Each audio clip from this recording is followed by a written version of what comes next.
Welcome back, everyone. This is a very good day for me, of course, as we have our great friend, Matt LaCroix. Welcome back. How you doing? Hey, Will, it's always a pleasure to have these conversations. I think you and I have probably done more shows than anybody else I've ever worked with. And for people that don't know, actually listening to this, you and I almost have crossed like two different thresholds with two different TV shows that we almost ended up going down together where we would be exploring ancient mysteries and you'd be like the one kind of asking the questions that the audience would want to know. And so we had almost done that a couple times, and we won't mention what channel or who that is for. But we have a long-term kind of good relationship in terms of that kind of banter and going back and forth. So as always, Will, I couldn't think of a better place to do such a monumentally important presentation as with you, my friend, today. This is historic. And by the way, also what you're saying with the TV shows and all this stuff, guys, it's going to happen. Okay, let's be real. It is going to happen one of these days. It's a when question, not an if. But as Matt's saying, this is a historic episode that we have, and we've done plenty, and I know they've all been very popular with all of you guys, both my followers and Matt's as well. And so I want to get straight into this because this is not just the work of a bunch of weeks, months, a couple of years. This is some life work material that we're about to get into. And you're going to be answering some of the questions that I've been digging. And one of the parts of the reasons that I've even started the podcast is to answer some of these deep questions and talk to people who are going to really dig in, go out, get on the ground, and make sense out of everything that we have. And so with that, maybe you just want to give us a little bit of an understanding of where we're headed, and then we want to dive straight into this presentation. Yeah, and I just wanted to mention, because you just brought it up in a second ago when you were talking, what has emerged, I'm going to sort of jump really quick to the very end just for a second, and then we'll go back for a minute. What has now emerged after all of this time is this term that I have coined that I'm starting to spread. It's called citizen archaeologist. And that is referring to anyone listening to this who has an eye and is studied, can literally make discoveries. And I'm not saying that necessarily in relation to me. We just had this Iranian woman named Samia, who found another huge part of this connection and discovery in Persepolis in Iran. So she's Iranian, just because she read the book and she is studying this code, this pattern. So what I mean is that what we're starting here is like a new renaissance. It's like a revolution in science and thinking. And because why? Well, we're in this world, and we'll set this up right now. We're in this world where we have been told that certain things are true and reality is this way. Our history is this way. We are this way, all of these things. And you know what? People are pretty fed up of the old story now. You can see it all over the world rippling where people want more because there is so much more. What relationship do we have with the earth? What relationship do we have with the universe? What relationship, more specifically, did the ancient lost civilizations have with the earth and the universe?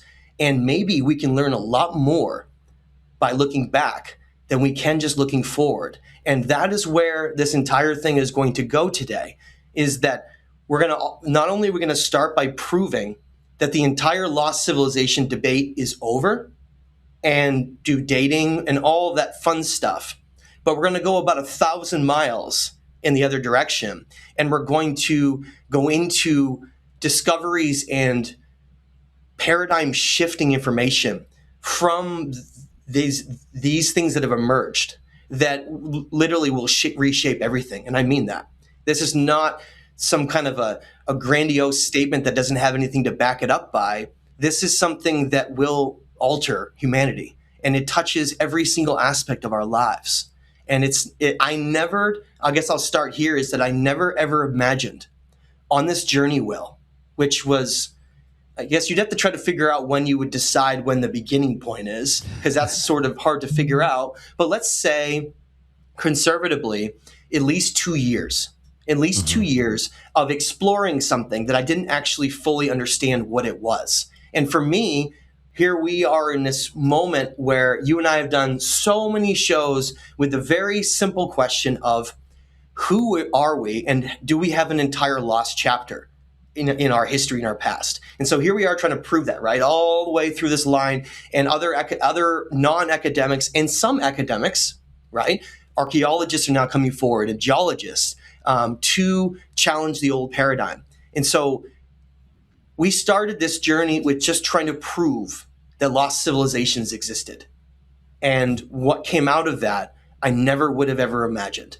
So that's where we are now, Will. I love that. And the fact that everyone has picked up, because this is another thing. We've been asking these questions. We almost always, in every single one of our shows, ask, why isn't everyone talking about this? Because if it's true, right, then this is front page news all the time. Well, guess what, everyone? Guess who's all over the Sun and the New York Post and the Daily Mail, okay, and this, that. It's picking up, all right, and not even picking up. It's starting to pick up some quality attention. It's because finally it can't be ignored, and so I'm excited. I know everybody else is. Let's dig straight into it. All right. Well, this is a long presentation, so if anybody needs to go get something to drink, again, a little snack, this is quite a journey. It is almost 70 slides, and pretty much everything has been custom designed over the last 2 months of this. So, buckle in. We'll jump into this whole thing, how it started, what the implications are, basically the entire workshop for what I'm calling, the ancient code of a lost civilization, or the blueprint. Now, this is the first image, is of course, where it all began. This is nearly 2 years ago at a site called Chavuz Tepe, and I always had this deep inner knowing that these were very important. These giant T-pillars, these beautiful, finely cut basalt T-pillars that are somewhere between 5 and 7 tons each. Just incredible. But I never could have imagined what I would discover with them down the road. So, Will, here we are. We're at this point where modern academia, and we're taught in school, and the world we know is that ancient civilizations and civilization itself emerged 6,500 years ago in ancient Mesopotamia, and that everything before that is hunter-gatherers, nomadic cultures. But not only that, within that 6,500 year window of civilizations, there is not supposed to be any cross connection between them. No similar building styles, no sharing of knowledge, no maritime connections, nothing. So the first thing is, not only are we disproving that, but it's not even from that same time period at all. It's not from Iron and Bronze Age cultures. What we're looking at are the telltale signatures of a truly lost ancient civilization that had capabilities of building and moving stone and molding stone and doing things that we still don't understand today. And so what I'm showing on the screen is that the first image is, you have those massive stone blocks at Ollantaytambo that are beyond comprehension, mind-blowing if anyone's ever been there.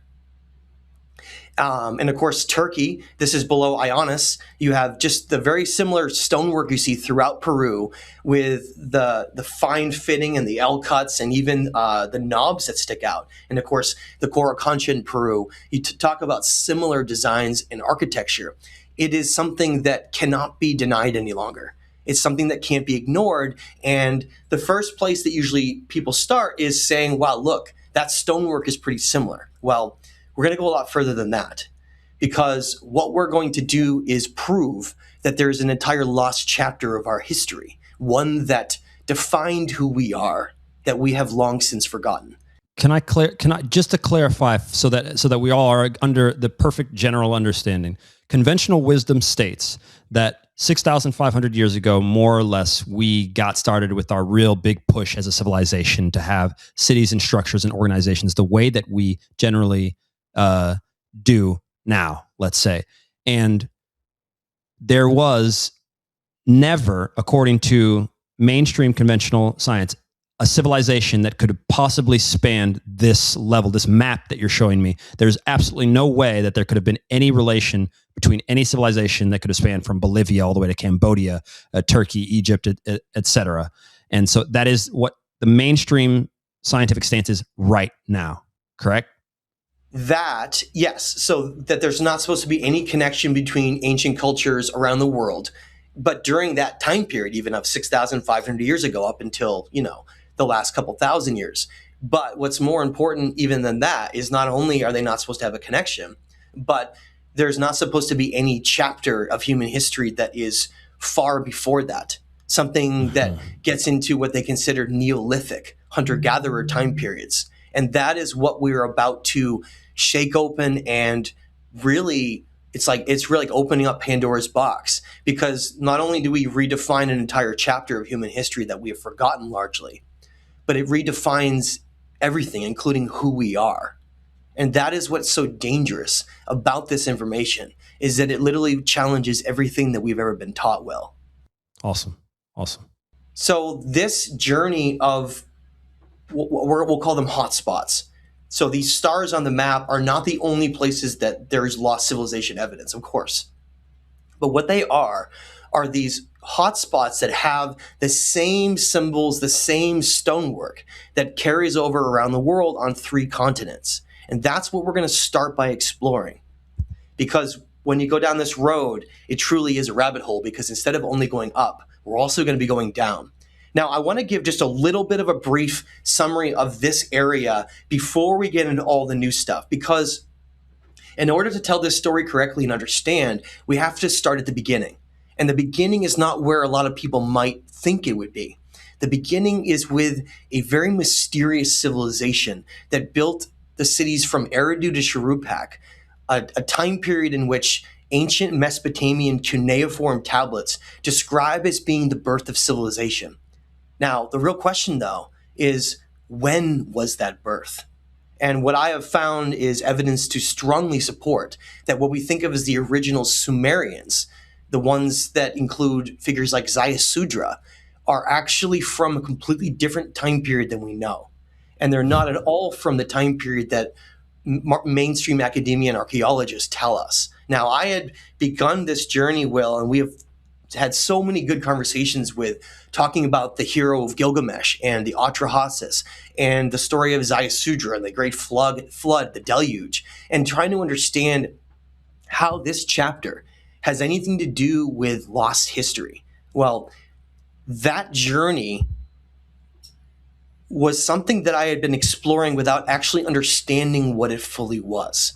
So we had identified this flood hero Ziusudra, the original figure that became Noah in the Christian traditions, Hebrew and Christian traditions. And his original 2 names was Ziusudra and Untapishtim.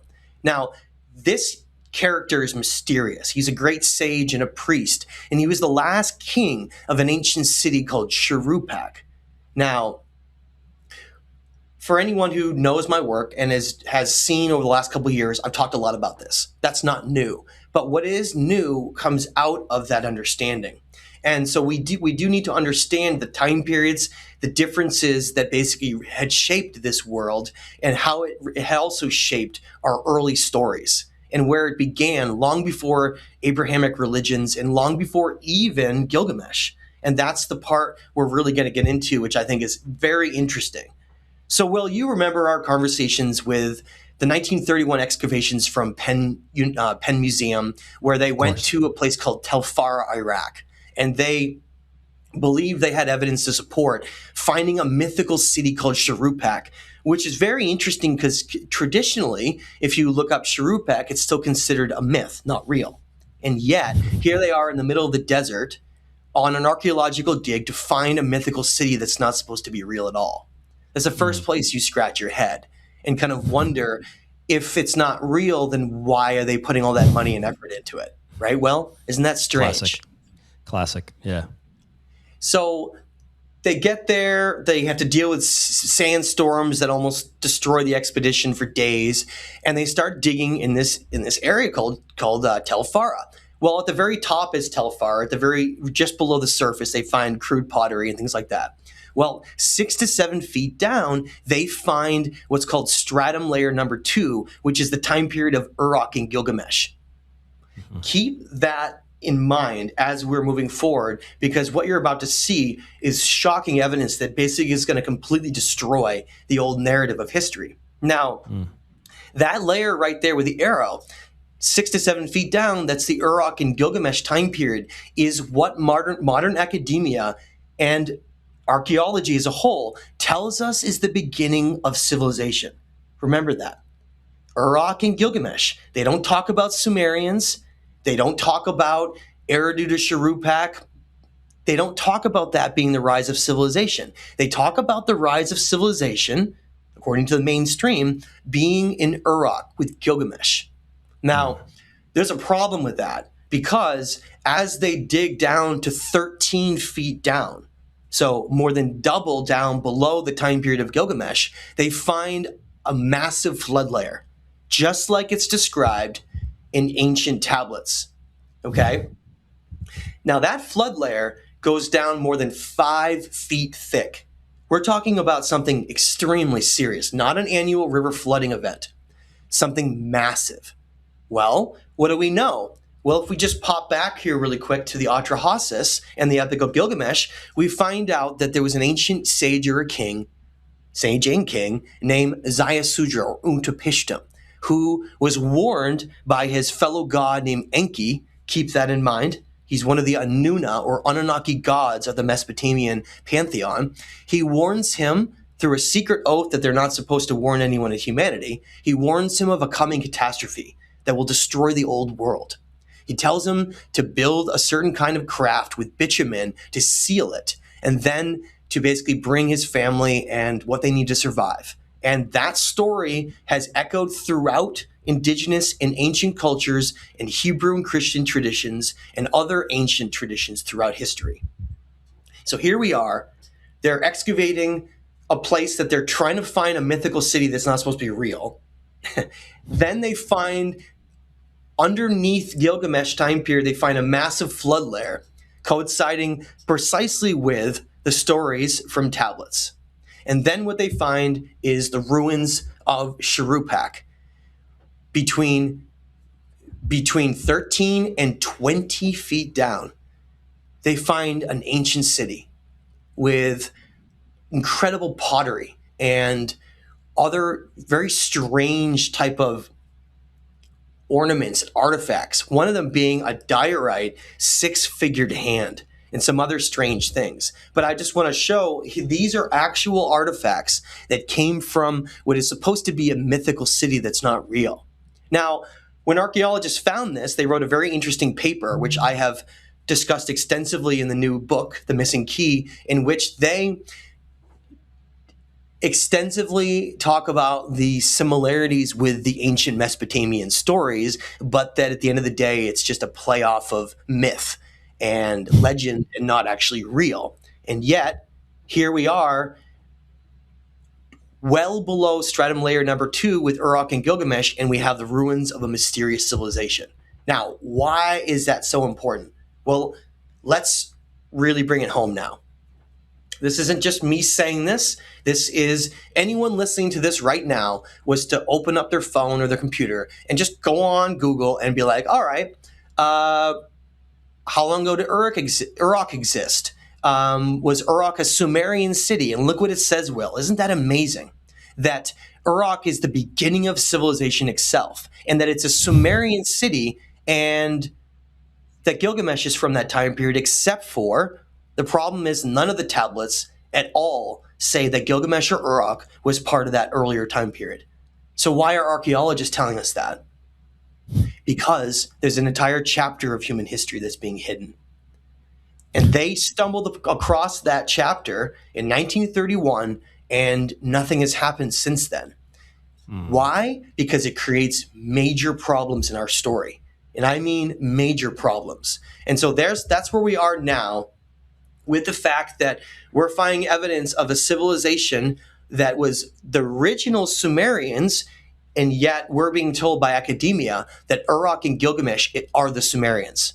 This is so confusing if you don't understand. So let me also then add the layer on is that all of the writings that we think are Sumerians are not. They're all Neo-Akkadian writings. In fact, Gilgamesh himself may have invented writing, which is fascinating to consider that he brought back all this ancient knowledge, and then we see the emergence of cuneiform as a writing style in ancient Neo-Akkadian cultures. So we're going to go ahead here to this part, which I absolutely love where this whole journey went, Will, because here I was exploring Ziusudra, exploring Gilgamesh, exploring the different time periods between them, without realizing that the answer all along was found in one single tablet. One tablet, Will, that almost nobody has ever heard of, called the Death of Bilgames. Now, Bilgames is another name for Gilgamesh. So it's a Neo-Akkadian tablet, and it's the tablet that Gilgamesh himself wrote. And he wrote this tablet after he came back from meeting with Ziusudra. So let's give a little background on what this tablet is. It's called the Death of Bilgames. It was discovered in the 1800s in Nippur, Iraq. Now, it was pieced together by a Syriologist, Samuel Noah Kramer. Amazing man, bless his heart. But we're going to go through the translation, and I'm going to point out where I do believe he did make a pretty large mistranslation here at the very bottom. So, Will, I'm going to go ahead and read this. We're going to break it down, because if we were to imagine where this journey begins, this journey into the ancient world to uncover who we are, this is where it starts. To give us some a time frame, just to kind of hit a good spot for my brain, Uruk and Gilgamesh being roughly, as of now, dated at 6,500. And then I'm looking down here at the ruins of Shuruppak being much deeper down. How long are we talking, just so that we can get a good understanding of what's being missed? Well, I don't want to say something too quickly without, building up to the evidence that causes someone to roll their eyes or something. But my evidence from studying ancient catastrophe evidence in not only Greenland but Antarctic ice cores, as well as events like the last Champ event through lava fields of France, and studying these different climatic events that line up with ancient stories, is, I guess, what we're going to get to is proving that the original time period of Ziusudra and Shuruppak, I believe, is somewhere between 42 and 45,000 years old. Oh my God. And I have the evidence, I believe, to fully support and prove that. Oh my. Okay. So we're in for some serious stuff here. Okay. What we're talking about is a chapter of human civilization that existed far longer than our current chapter is. And that might be difficult for people to wrap their heads around. We have lost more in our ancient past than we currently even have now in this modern chapter. Okay. So that they were thriving. I got you. Okay. All right. The fact that, basically what you're telling me is not only was there an ancient civilization, but they were thriving, and they were thriving for a longer period than we've been around ourselves. Yes. And if anything, I wouldn't even say that we've really ever thrived. So we'll get into what that means in a moment. Now, again, this is where you're going to get all the answers, guys. So people listening to this, they're saying, wait a minute, you're saying Ziusudra and Gilgamesh are not from the same time period at all? No, at all. Not even the same remote time period. And this gives us that proof. If you read this and you read the Epic of Gilgamesh, you find a story. Let me tell what that story is, and then I'm going to read this. So on the left, you can see Gilgamesh in that famous mural where he's holding a full-grown lion, and it's like a house cat for him. Well, the implications was that Gilgamesh was not just a regular person, but he was what we considered in deep antiquity some kind of a demigod, and that's how they describe him. Now, in the tablets, he is a tyrant king of the city of Uruk, and he goes on a journey, an adventure, in which one of those adventures that becomes the focal point is to seek immortality.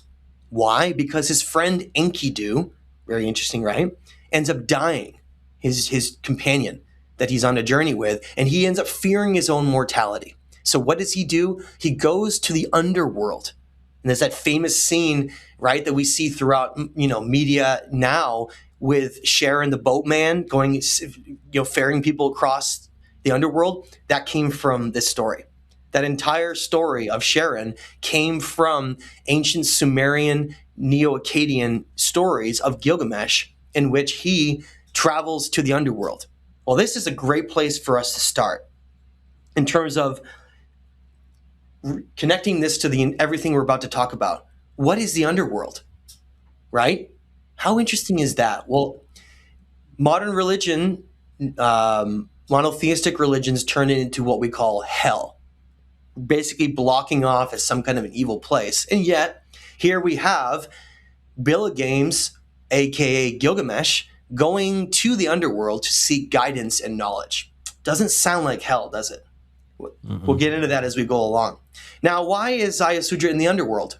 Well, Ziusudra is, remember, warned by Enki of a coming catastrophe. And so this catastrophe is what creates the flood that destroys all of this ancient world. So he, the story is, right, we're going to get into this, but he lands in the mountains of Ararat up by the Van, Turkey region, and Enlil and Enki come down, and Enlil's furious because he survives the event, and no human, no man is supposed to survive. And he rewards him by preserving what is called the seed of mankind. So that story comes out of the Epic of Gilgamesh and the Atrahasis. Now, what is the seed of mankind? Now, I had always thought it was bloodlines until I ended up coming across what I did. And now what I'm realizing and understanding is that what the seed is the seed of knowledge. Knowledge of what? Knowledge of everything. And that's what we're about to get into. Now, jumping forward again, here we have Gilgamesh, who is writing about his experience with meeting Ziusudra. Now, why is Ziusudra in the underworld?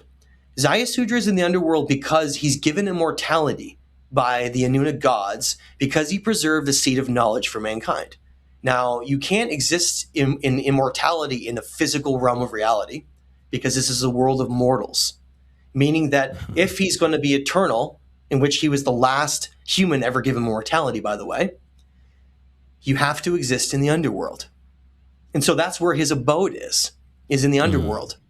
And so Gilgamesh, on this journey, gets ferried across by the boatman, which you learn about in the Epic of Gilgamesh, and he meets Ziusudra. And now, before this conversation is said, Ziusudra tells him that Shuruppak is long before him, and that it's an ancient city that the gods were once in. I always found that to be fascinating. Now, the conversation continues. He says to him, and I'm going to read this, Lord Bill of Games, having erected stelae for future days, having founded temples of the gods, you reach Ziusudra in his abode. You brought to the land the Mies of Sumer that were forgotten forever, the commandments and the rites. Now, when I started writing the Missing Key, the second chapter talking all about this, I didn't understand fully what the Mies were. M-E-S.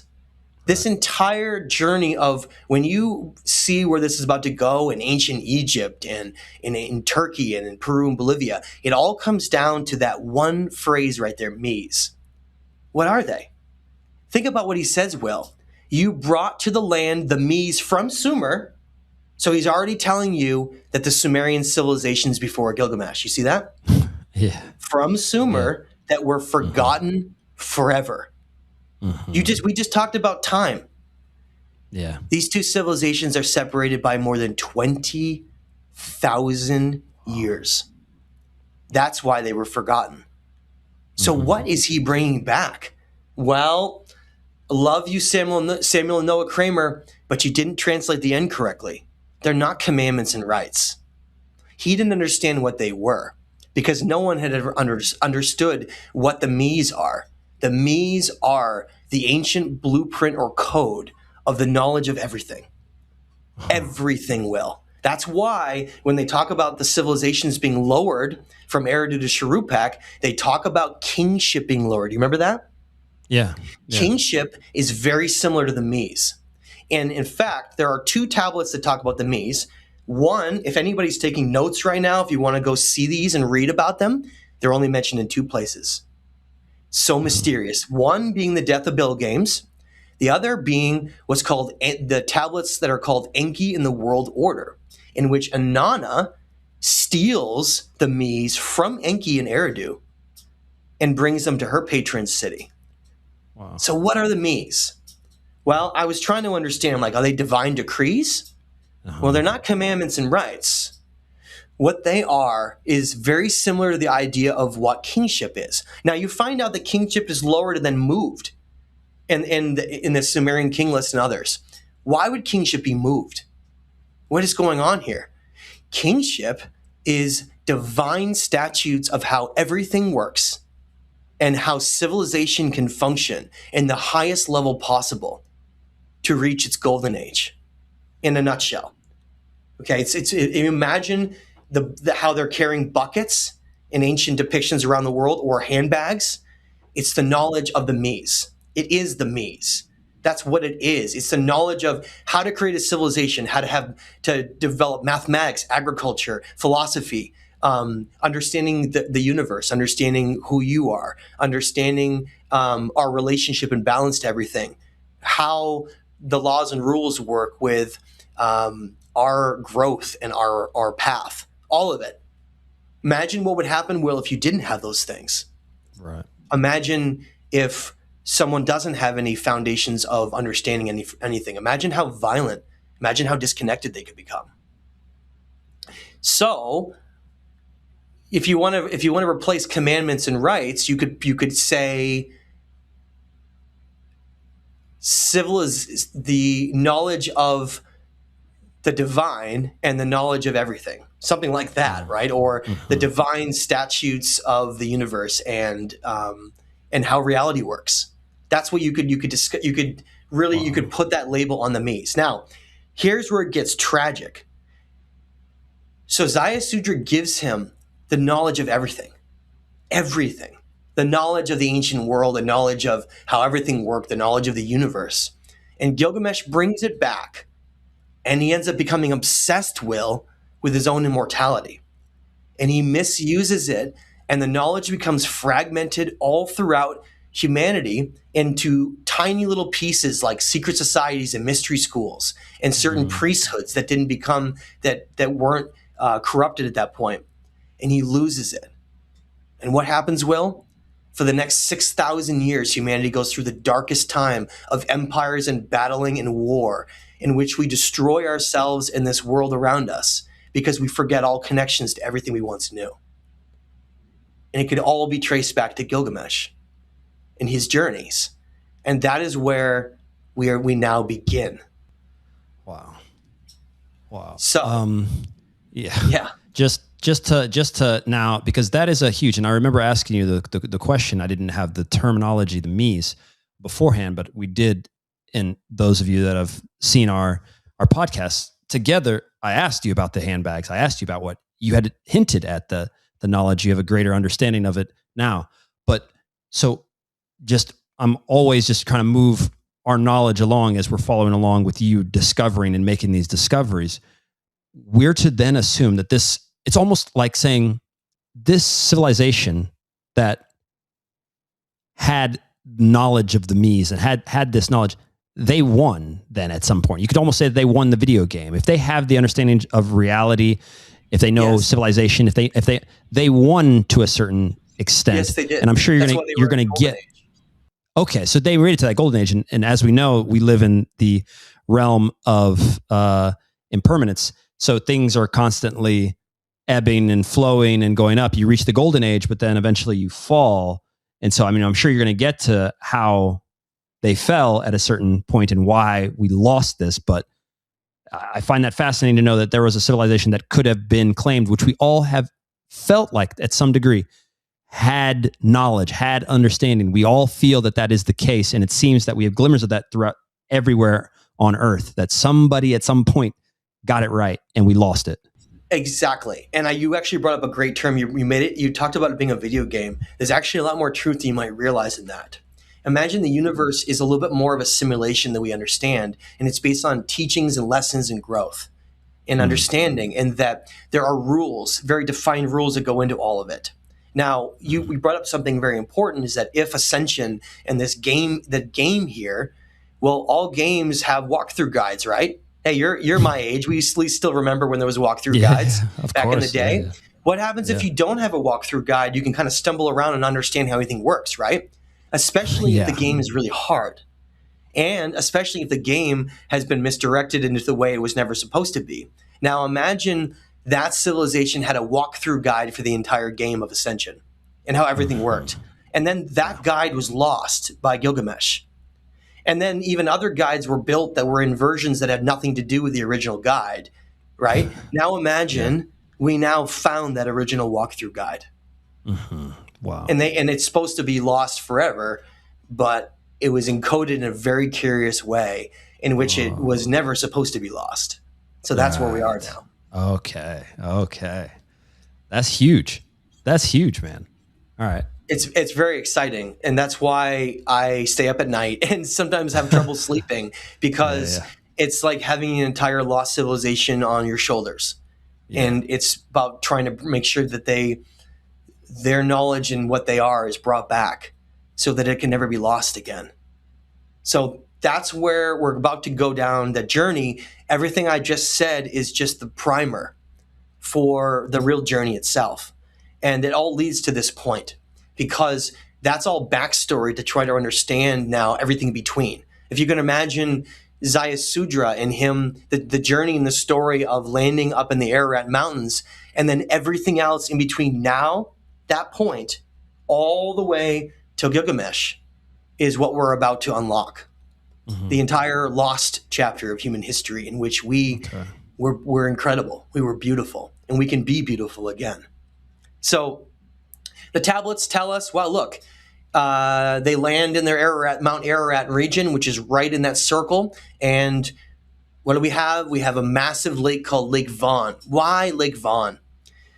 Lake Van is one of the most fertile agricultural areas in the world because of its volcanic soils. And it's a highly mineralized area.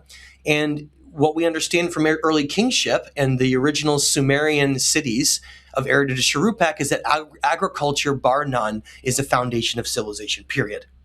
So knowing that, it makes sense why they would pick Lake Van, of all places in that area, to start something new. To start what, though? Well, Ziusudra's civilization was destroyed, but not the knowledge. The knowledge that they had, the Mies, and the understanding that they brought with them. Well, something very special happened in this region. Because we remember Enlil decided to destroy humanity, but because Ziusudra was preserved and protected, and he survived with the seeds of knowledge of everything, Enlil and Enki decide to create a new age with him. And that is exactly where the tablets fracture off and we lose everything. But we know that because what emerges after. So what happens after that point?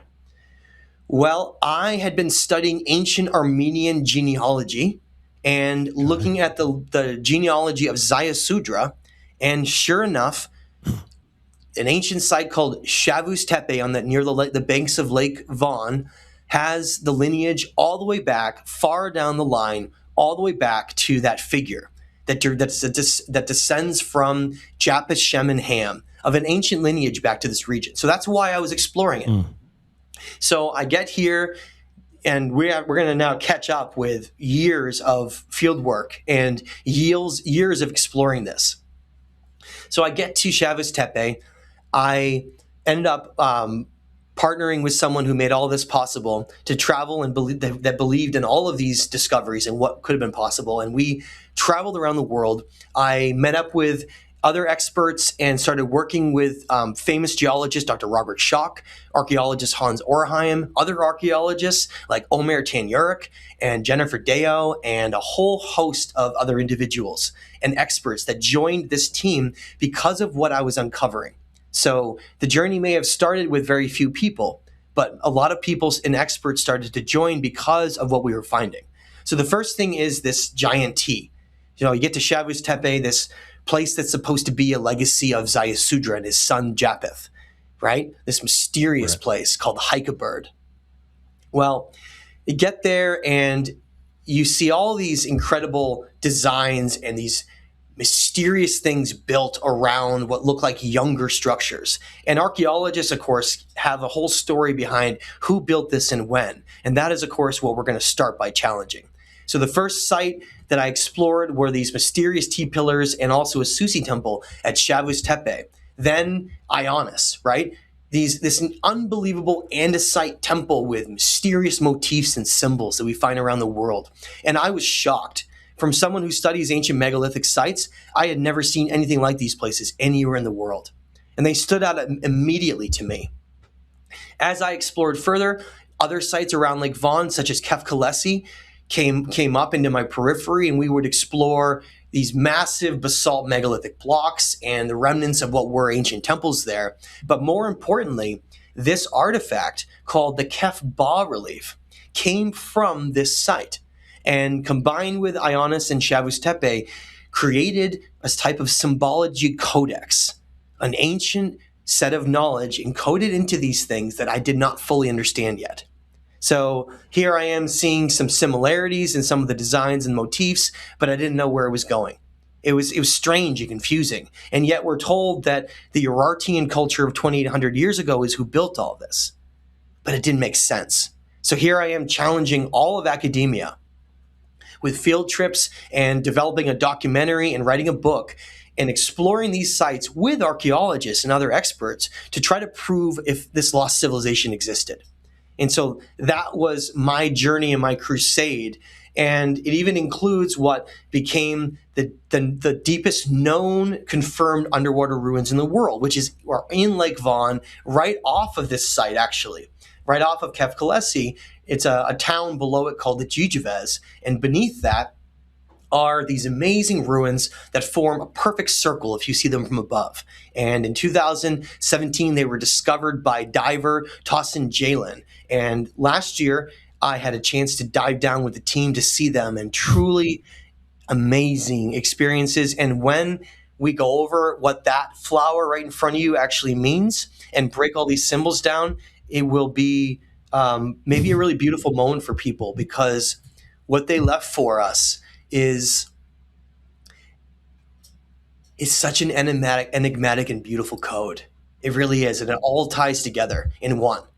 So, Will, before we move forward, this is where we traditionally have been told that all those things were built by the Iron Age Urartian culture of 800 BC. And so this is the Van Museum, and it shows you what their capabilities and what their focus was. And you know as much as anyone that the mentality and the philosophy of that culture is going to come out in what they build, what they do, right? And so does this look like a highly conscious, deep, esoteric culture to you?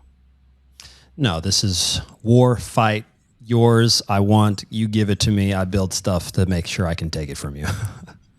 It is. And so what you're looking at is an Iron Age culture called the Urartians, who was in the Van region and adopted all of these sites.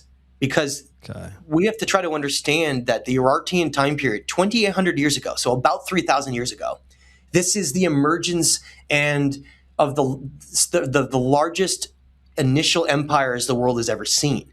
You're talking about the emergence of the Assyrian Empire.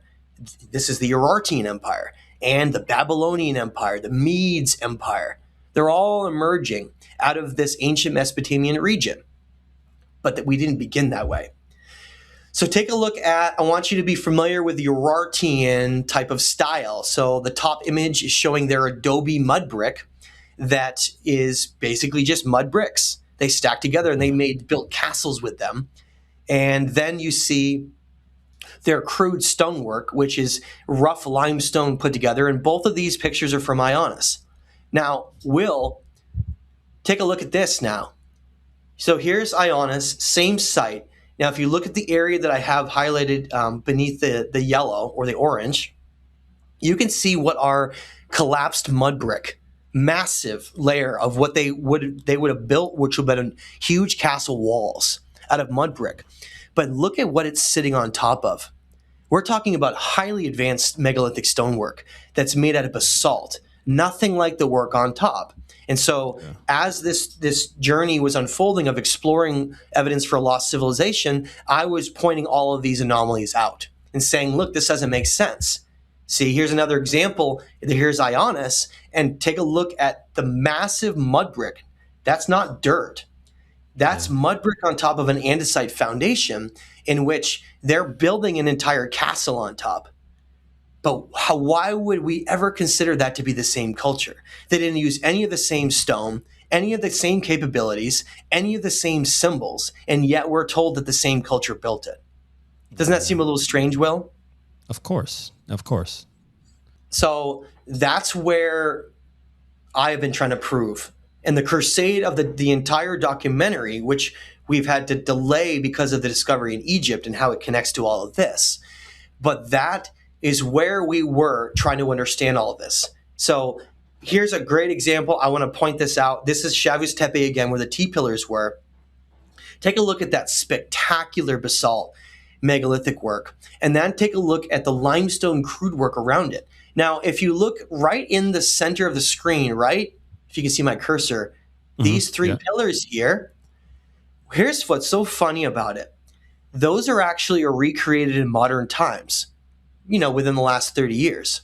And instead of using basalt like they did there, beautiful basalt, even our modern culture, with all of the capabilities that we have, built that with concrete. We couldn't even build it with basalt, and we have everything available to us. Now, the other thing that you'll immediately notice is that limestone that's built around it looks nothing like the fine cut basalt, nor does it look underneath it like that. Well, it's because these temples were severely damaged and truly ancient. And by the time the Urartians even came along, nearly 3,000 years ago, they had already been abandoned for well over 10,000 years. Try to wrap your head around that. That's pretty wild. The thing that blows my mind is that what does mainstream? Now you've even made this even worse for my brain, because if we come in, we use concrete. This happened within whatever, like you said, last 30, 50 years, whatever. Perfectly fine. Why can't we do this? Mainstream archaeology and mainstream science should be able to give me a better answer as to why megalithic structures they're so incredible, they're so huge, they weigh so much, they have such precision, right? Then we come to the Urartian culture. They're not able to do what their ancestors were able to do. We are still not able to do what our ancestors are able to do. Explain to me how then you then go, oh, well, they're hunter-gatherer. This hunter-gatherer has built some. It doesn't make sense, though, man. No, it doesn't. That doesn't make sense. None of it makes any sense anymore. And I'm going to give you another angle. Is that this is called fine-grained basalt? That's in the blue. That's from the pre-Urartian culture. We still have no idea where that basalt even came from. We've never discovered the quarry. Some that have studied it claim it came from hundreds of miles away because it's a specific kind of fine-grained basalt. Not all basalt is the same. Now, this ties into your question, Will. Why didn't modern reconstruction just go do it then? Because they don't even know where the basalt came from. Not only that, but they couldn't even work with the basalt. People say we can build these things, but we don't today. Right. Not like this. And what you're looking at, look at those edges on that temple. I firmly believe that temple is well over 20,000 years old, and I can prove it firmly. And that conversation will at some point shift to the new conversation. And the new conversation is this. We have cross parallels that are undeniable any longer. Now, I was at this point right here when I was going to finish the book and when we were going to start editing the documentary, which is right when we were in the middle of, okay? Right when we were in the middle of doing this, we were exploring these. And so let's go through these now because, look, there's people that are going to be listening to this and say, I'm not convinced yet. Well, I've just begun.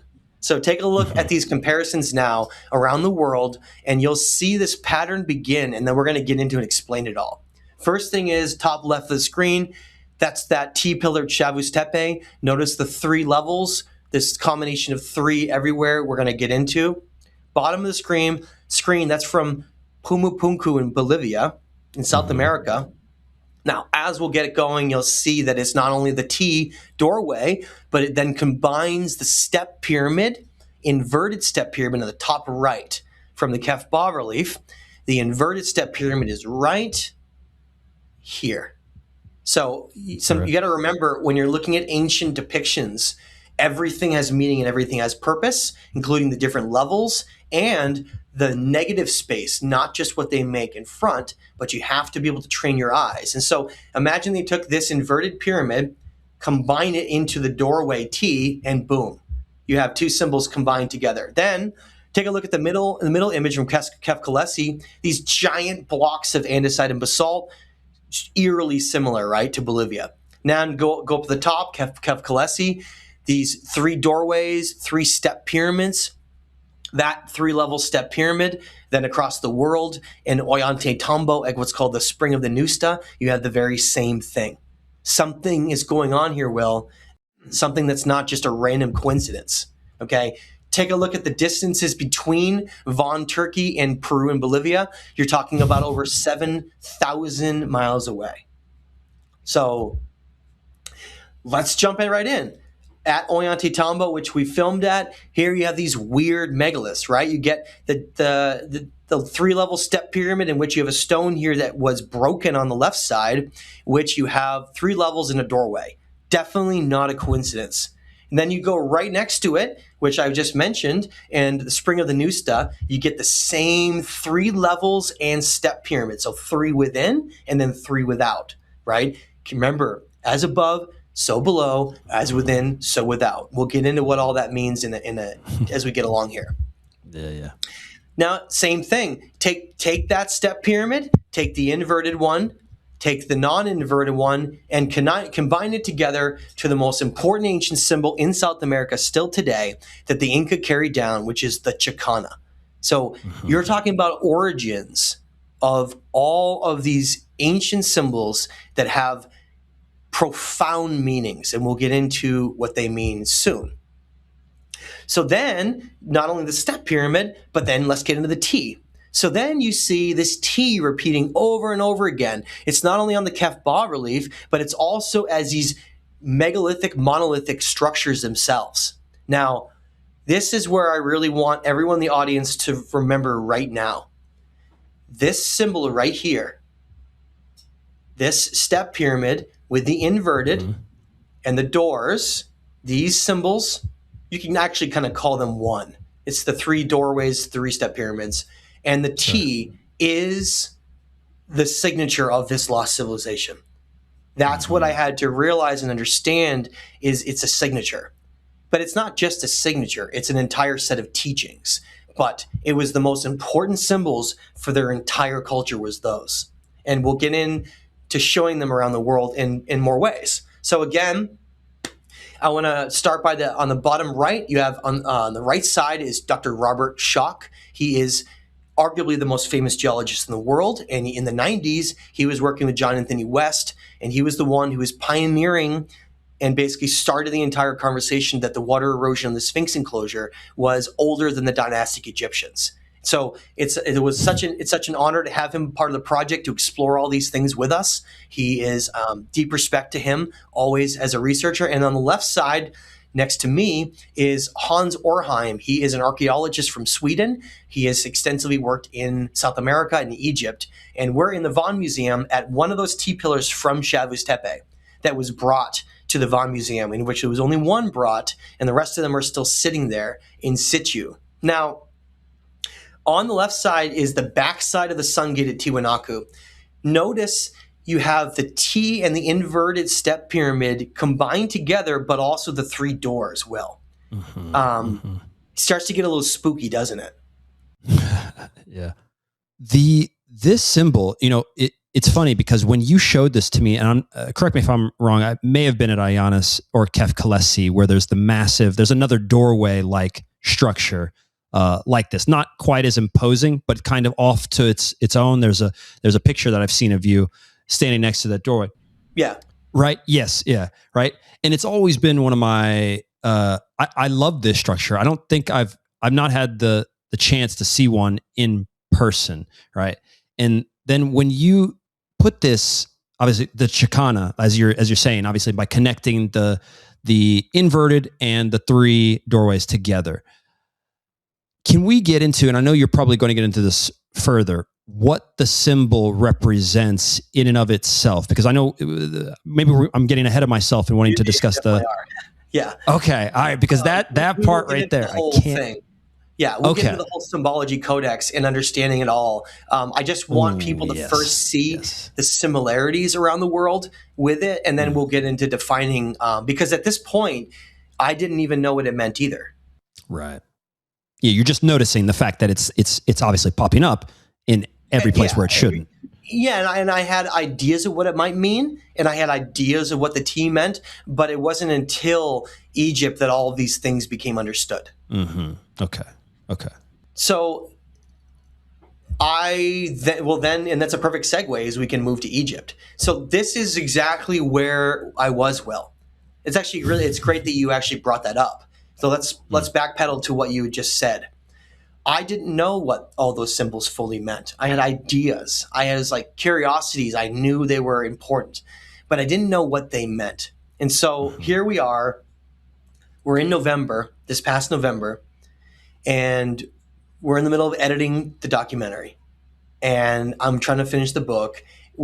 I'm excited because I'm like, look, we're going to prove a cross-continental set of symbols that can't be denied around the world, right? Yippee.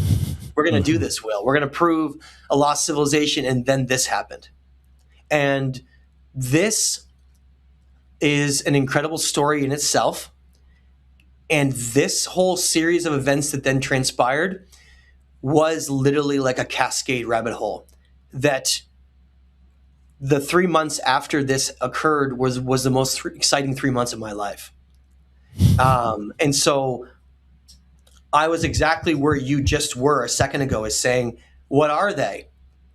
I don't know how to define them. I just know they're important everywhere in the world. Right? So Let me lay the stage here. I live in a snowy cabin on a lake, a remote place in the northern Great Lakes. And it's snowing outside. I'm standing there. And this picture is on my wall.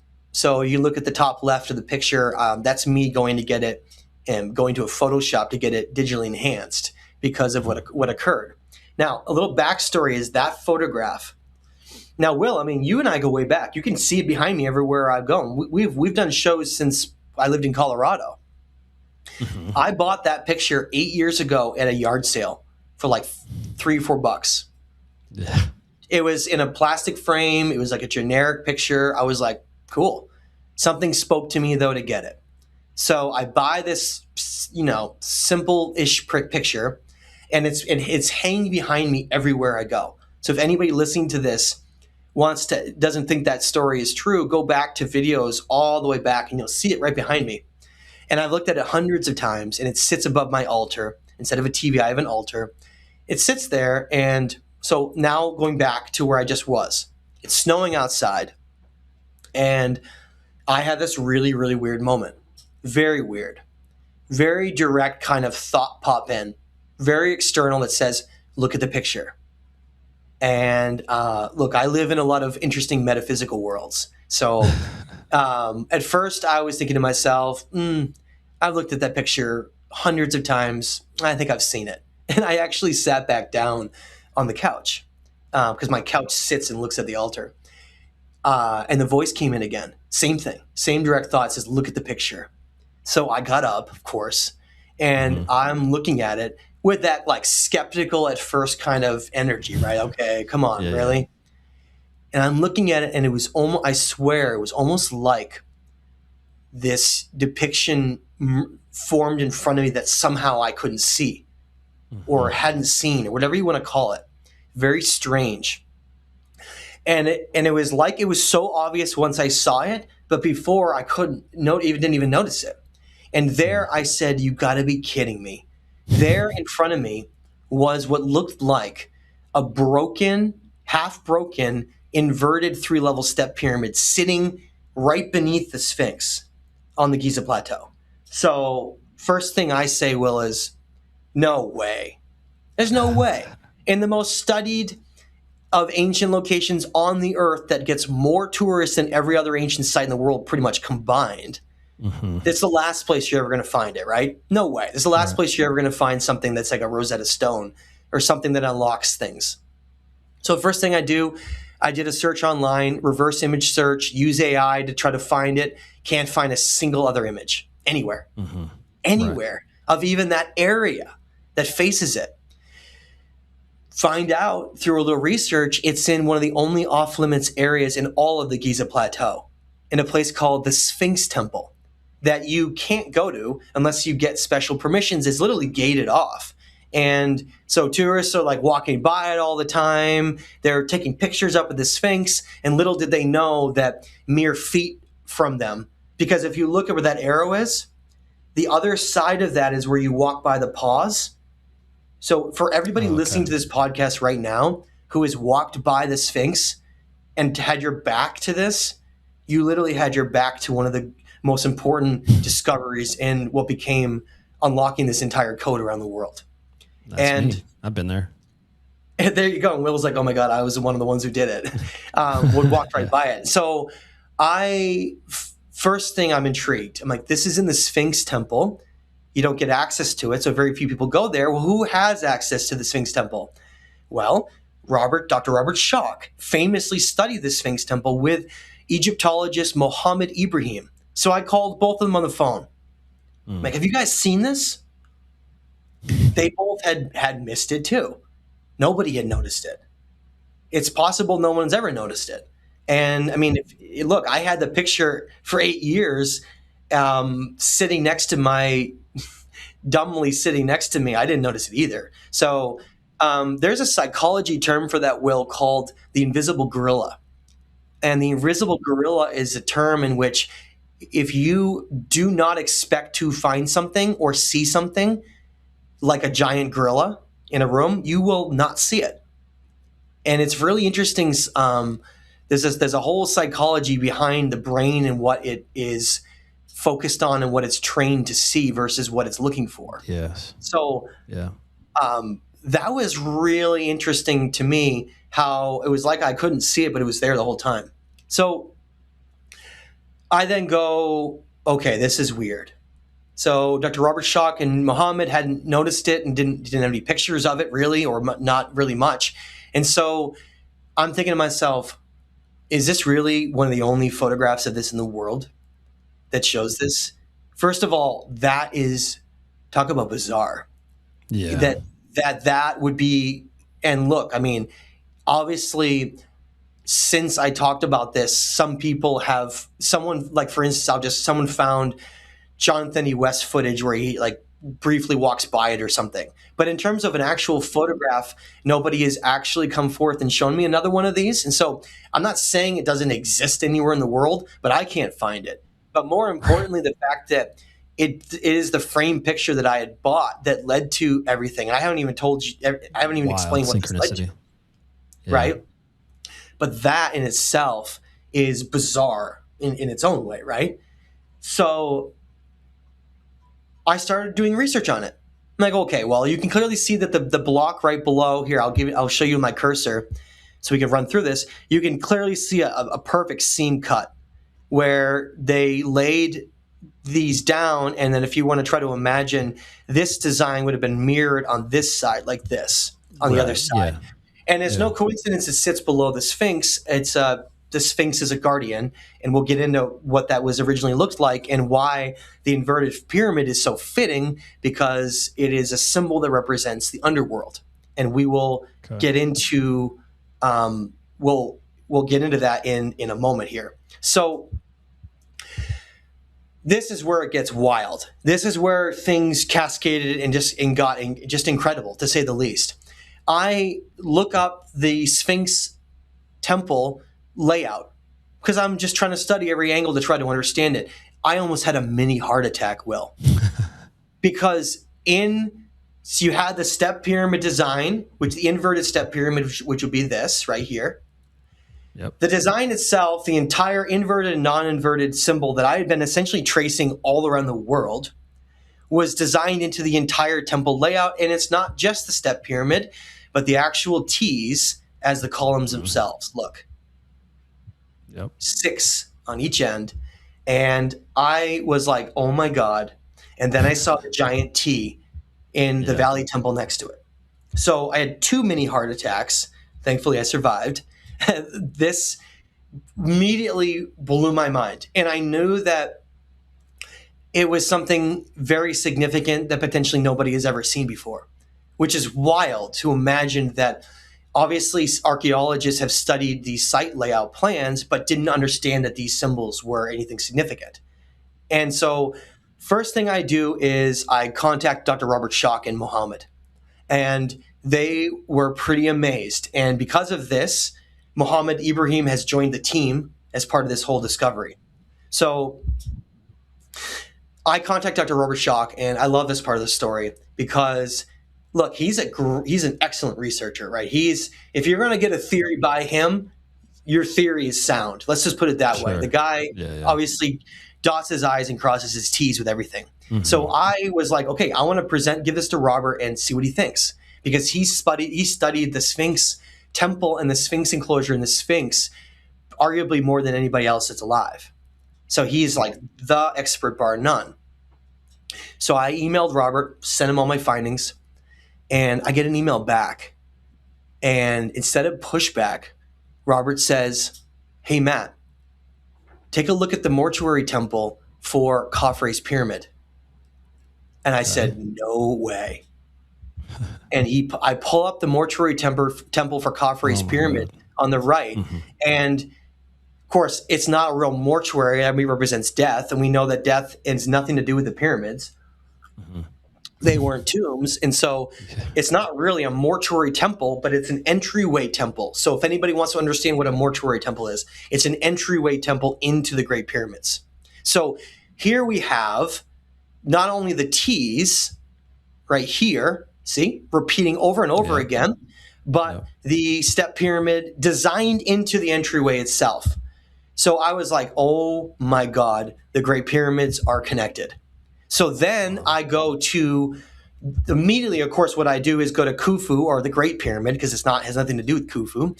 And the same design is in the Great Pyramid. And then the same design is in Menkaur's pyramid. All 3 of the Great Pyramids are now connected. So I'm sitting here in awe, Will, like, oh my God, what did I just find with Robert? Like, what did we just uncover here, right? Because we're now linking a cross-continental set of symbols, 3 continents, and instead of the symbols only being in stones, we now have entire temple layouts with those symbols. So when I ended up having a meeting with Dr. Robert Schoch about this, he said this wonderful quote, and I'm going to slightly paraphrase it, but basically what he said, and I love this. He said, and he's seen more of this than anyone in the world. He's been everywhere in the world to see these symbols. He's been to Cambodia. He's been to Turkey at least twice with me. He's been to Peru, Bolivia. We've been boots on the ground exploring these everywhere in the world, okay? You know, this is what he says. He said, and I think this represents modern academia right now as a statement.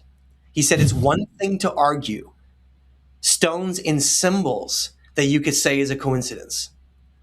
But it's another thing to have those entire symbols as the temple layouts themselves.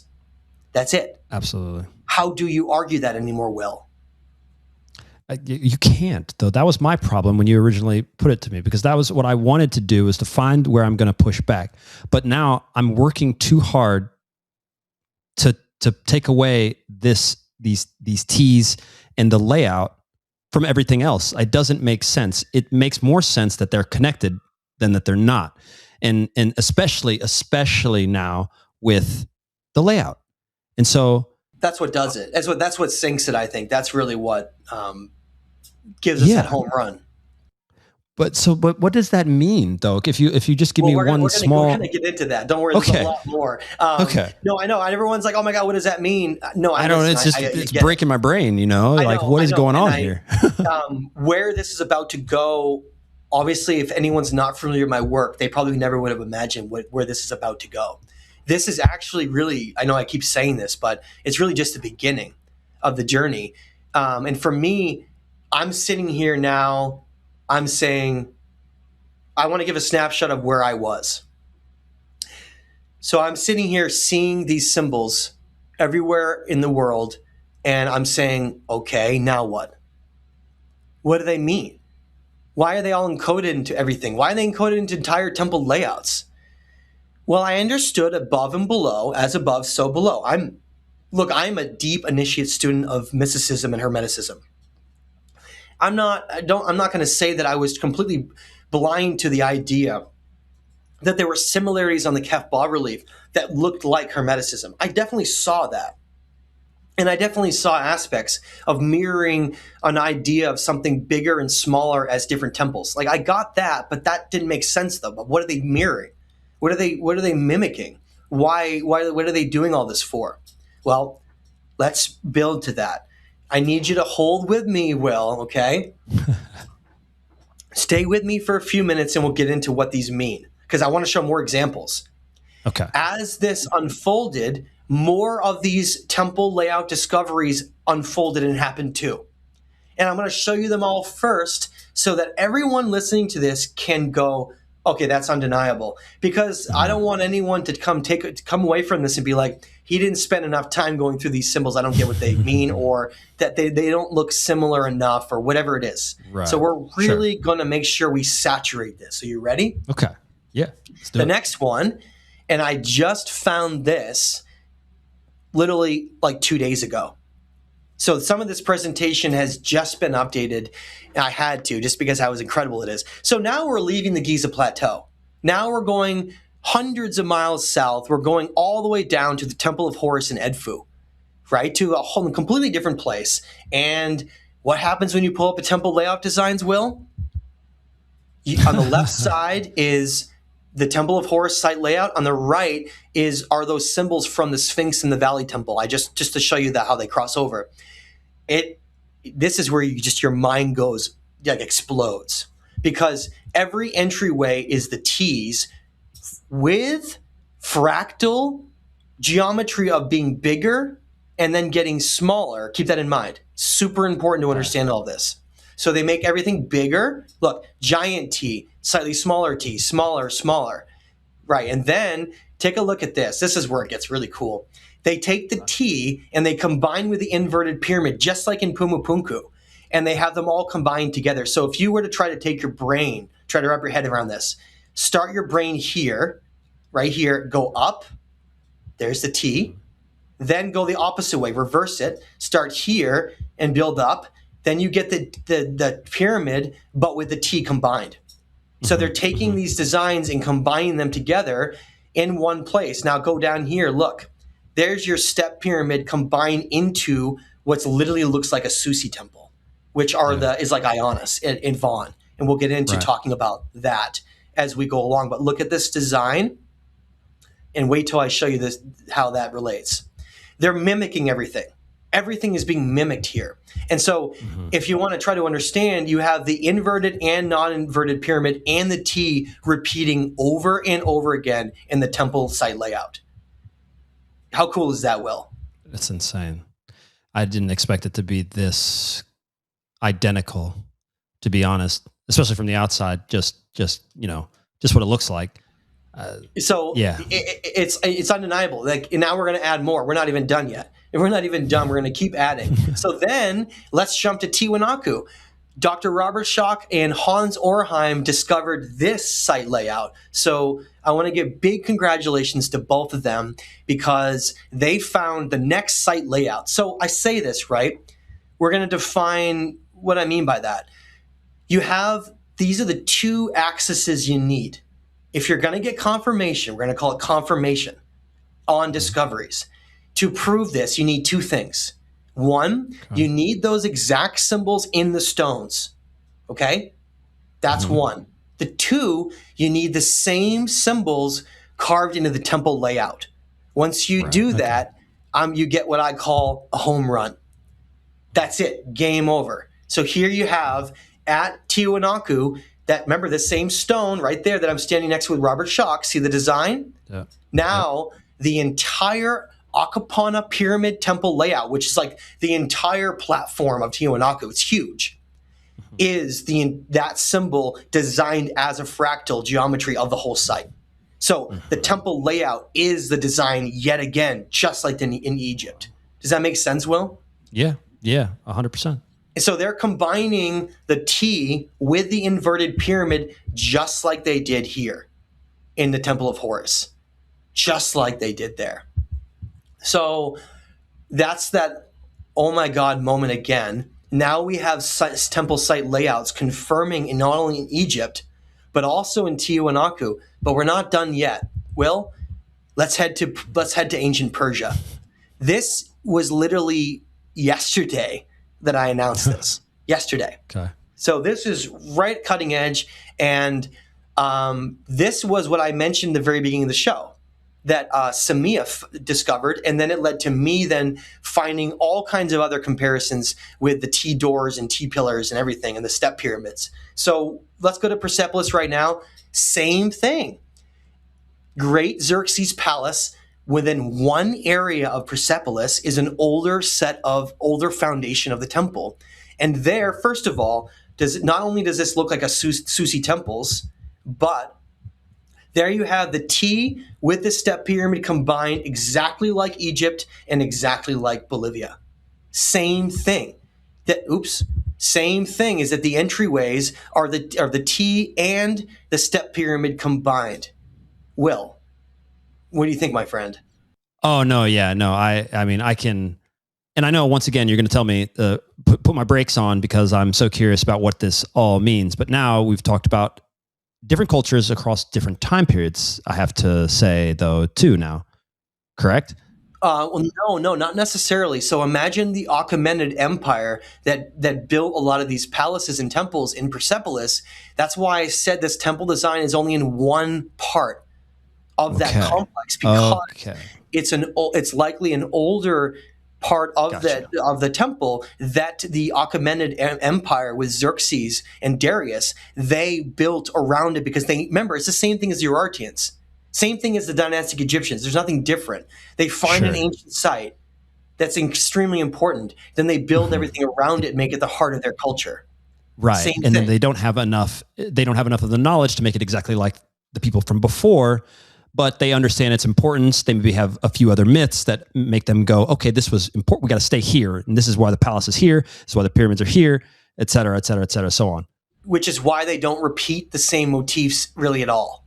Think about it for a minute. The dynastic Egyptians don't repeat really the step pyramid, the T. Why? Yeah. In Cambodia, the Khmer Empire doesn't repeat any of the symbols we found there. Why? The ancient, the Urartians, they change things around, but they don't really repeat the original ones because they didn't really understand them. Okay. So, Will, that's what I was thinking. You're asking this question of what they mean. I think even they only partially understood what they meant. Yeah. So they understood its importance, but not exactly what it was for and why it was there. They just knew this is something. And maybe even they had little inklings more than we did because they were closer to the time period of, proper power. Like we're so detached now that we look at Stonehenge and we're like, oh, that's cool. We don't have the slightest idea for what it was because we're so detached, but they may even understood that we're so detached now that we can't get that at all. So I totally get it. Okay. And they didn't seem to know much about it, I would say, because of their philosophy and their mindsets didn't reflect that. And like, for instance, even being a war culture, that's like, we'll get into it, but basically there's understandings of violations you can't do as part of this whole global lost civilization. There's things they never would have done. So we'll get into what those are. Well, now, this pattern, this is now undeniable. Would you agree? Around the world?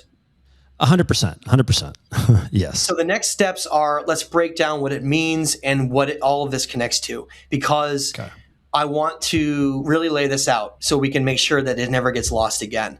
Now, this is the final step. I think everyone's going to love this. Let's bring it all the way home to Ionis. That design on the left side is what the Susi temples look like.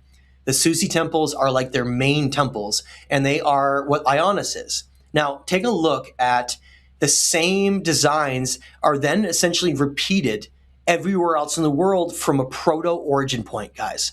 That's this. Notice, same thing, top right, Kef bas-relief, Van region.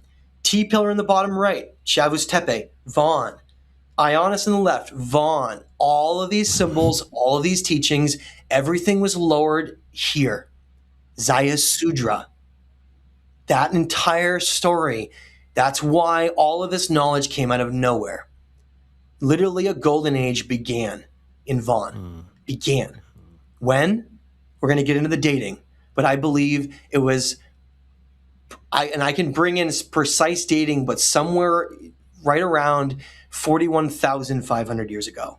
And we can call it 40, we can call it 40 years ago, just 40,000 just to keep a nice consistent number. Sure. So explain where I came to those numbers. Now, take a look at the left on the Susi temple, because see that design? See the entrances? Yeah. Look, guys, we're talking about repeats of Susi temples too.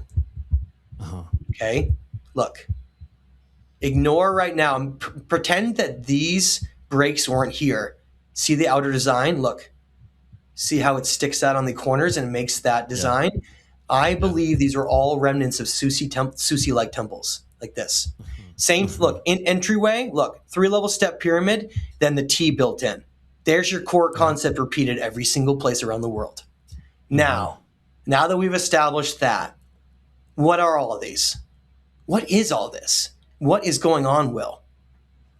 So I'm sitting there scratching my head, and I am digging into ancient architectural, hermetic, geometric designs. And I found the one word that unlocked everything, Will. And I say that because it truly is one word. Imagine all the secrets of a lost civilization, everything from history. We have all this, but what does it mean? What do the 3 doors mean? What do the 3 pyramids mean? What is the upright pyramid versus the inverted pyramid? What do the T's mean? All of it, right, Will? It's one thing. It's one thing if you identify all of those things, but then what do they mean? That is where the unfolding of all of this took place because of Egypt. Now, as I'm digging into ancient Egyptian understandings and ancient Hermetic understandings, the word that broke this whole thing open is a word that has barely been used at all. I'm not going to say it hasn't been used at all, but barely been used in the last few years, to the point where the word itself was about to go extinct. The word was about to be turned into oblivion. Now, the word is cosmogram. Everybody remember that. It's a very important moment to give that back to humanity, because cosmogram is what every single one of these are. They're all cosmograms. Once I figured that out, it was like a complete cascade. Complete cascade. Now, what is a cosmogram? A cosmogram is a geometric design that represents the 3 aspects of the structure of the universe. Guys, we're not talking about something that's just Earth or just humanity. These civilizations are encoding the structure of the universe into their temples. The universe, everyone. Try to understand and imagine as I'm going through these. Wrap your brain around. They're encoding the structure of the universe. Now that we've had that established, what does that really mean? Well, once that unfolded, that's what these were, I then had to figure out what all the doors were. And I then had to figure out what all the other things were. Now, in my opinion, the best thing that the Egyptians did is that They are the ones, the dynastic Egyptians are the ones who carried the legacy of this knowledge down potentially more than anyone else, any other ancient culture in history. They maintained them, okay? Which means that in order to understand all of this, I was able to do it through the lens of the Egyptians. But before we get into all of that, what it means, what the doors mean, the whole thing, we have to get dating down. Because I know I can't move forward unless people understand how old and everything. But look at this picture as we're about to talk about dating. Will, what you're seeing in front of you is the Sphinx temple. That's where this whole thing, discovery, began. See how it's all fenced in? That's the Sphinx temple. That cipher stone with that inverted pyramid was inside there. That's where it came from. So now we're going to do dating, and then we're going to get into all the meat of all this, the meat of what everything means and what the ramifications are for history. Now, the dating is really beautiful here because we have a number of different things we can use for dating. One, if we go back to this, one of the most important things about the Temple of Horus is that it encodes an entire set of teachings into its walls that is known as Zep-Tepi. And Zep-Tepi is the origins of everything in Egypt, the beginning of Egypt, not the dynastic Egyptians, but the beginning of everything else. And it discusses and talks about it. But when is that beginning? Well, we're going to go back to this.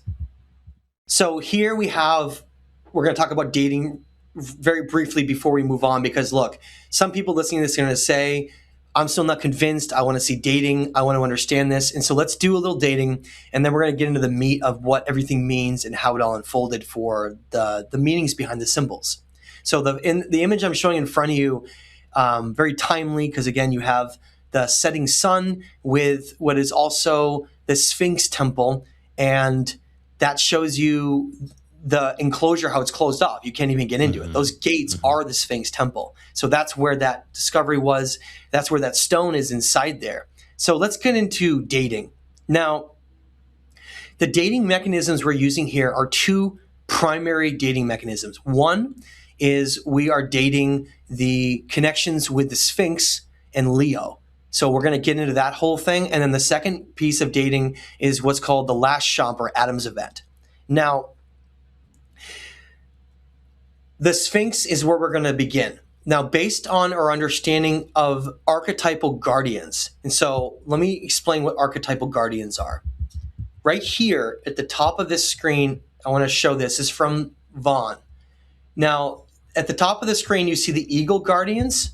Well, let me go back to this. This shows it entirely. I want to explain this. The ancient civilization that built all this believed that all three realms of reality had to have guardians, and that the guardian of Earth between the realms of the underworld and above was the lion. It was their archetypal guardian. It represented the celestial connection between Leo and the archetypal guardian of a lion that's fierce, that defends.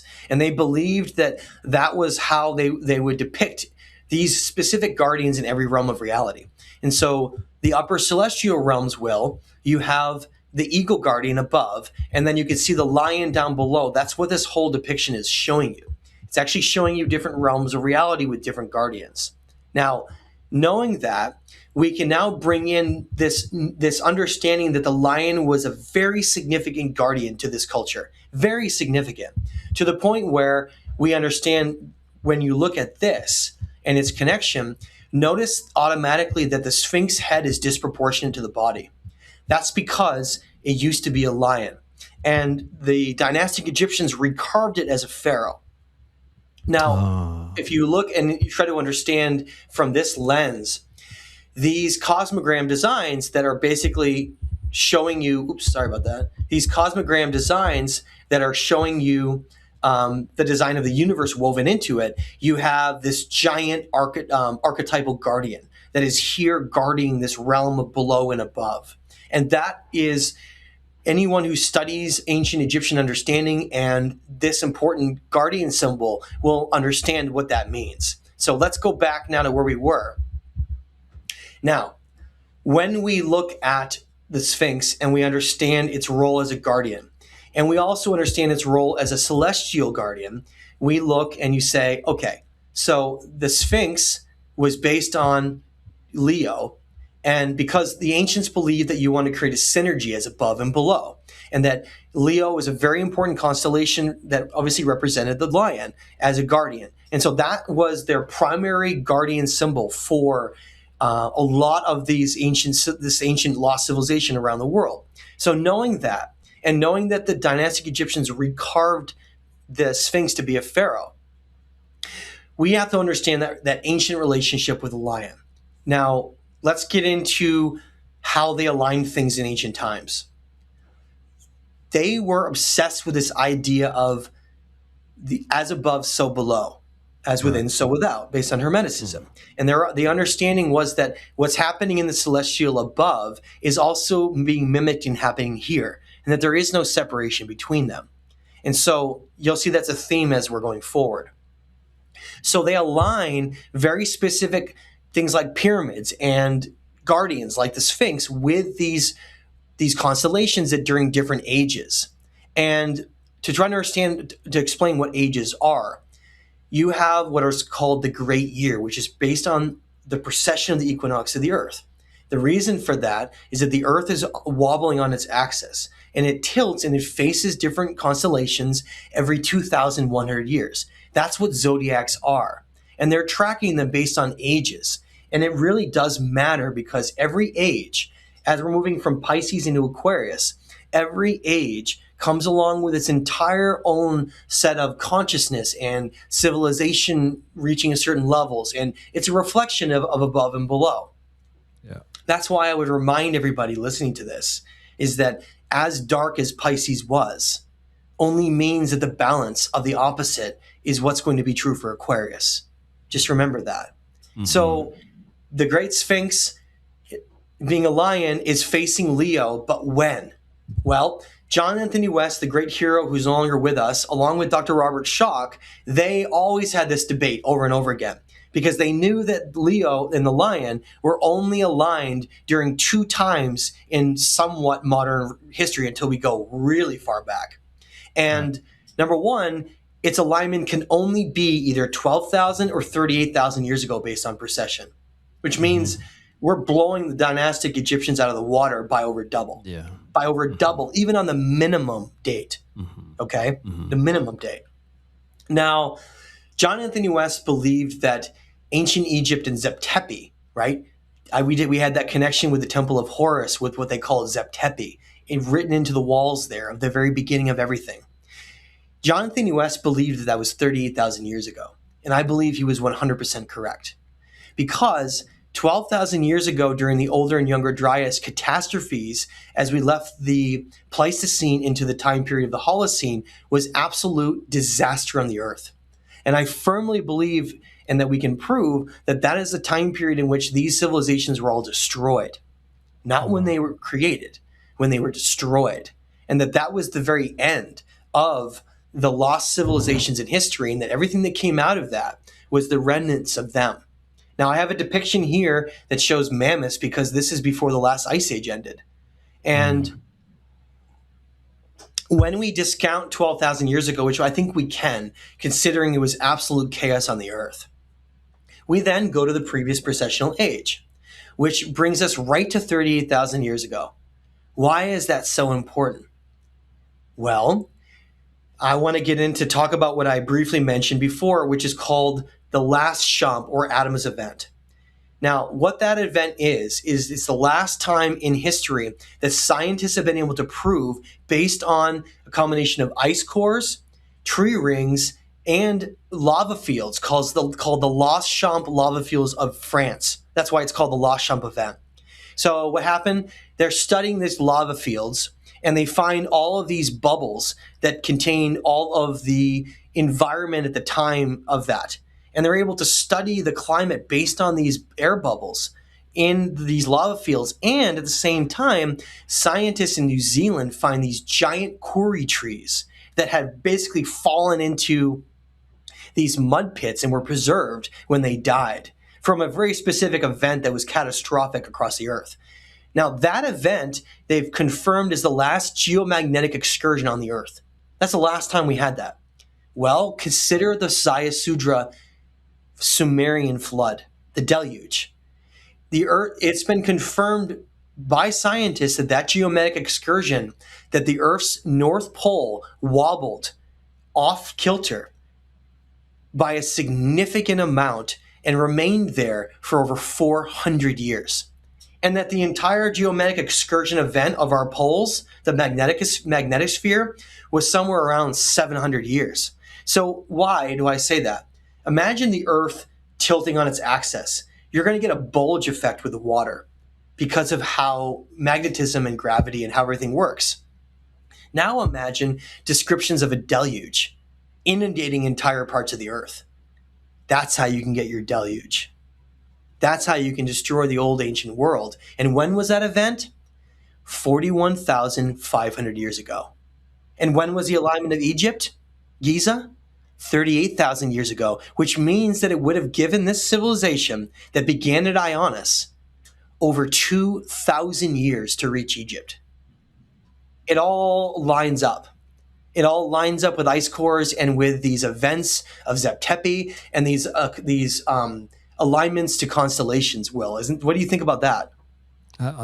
Insane, because previously, with all of the new discoveries and things, obviously Göbekli Tepe was blowing things out of the water with the 10,000 roughly around this 12,000 period. I know, but to have something that's going to push it way back, all the way there, is wild.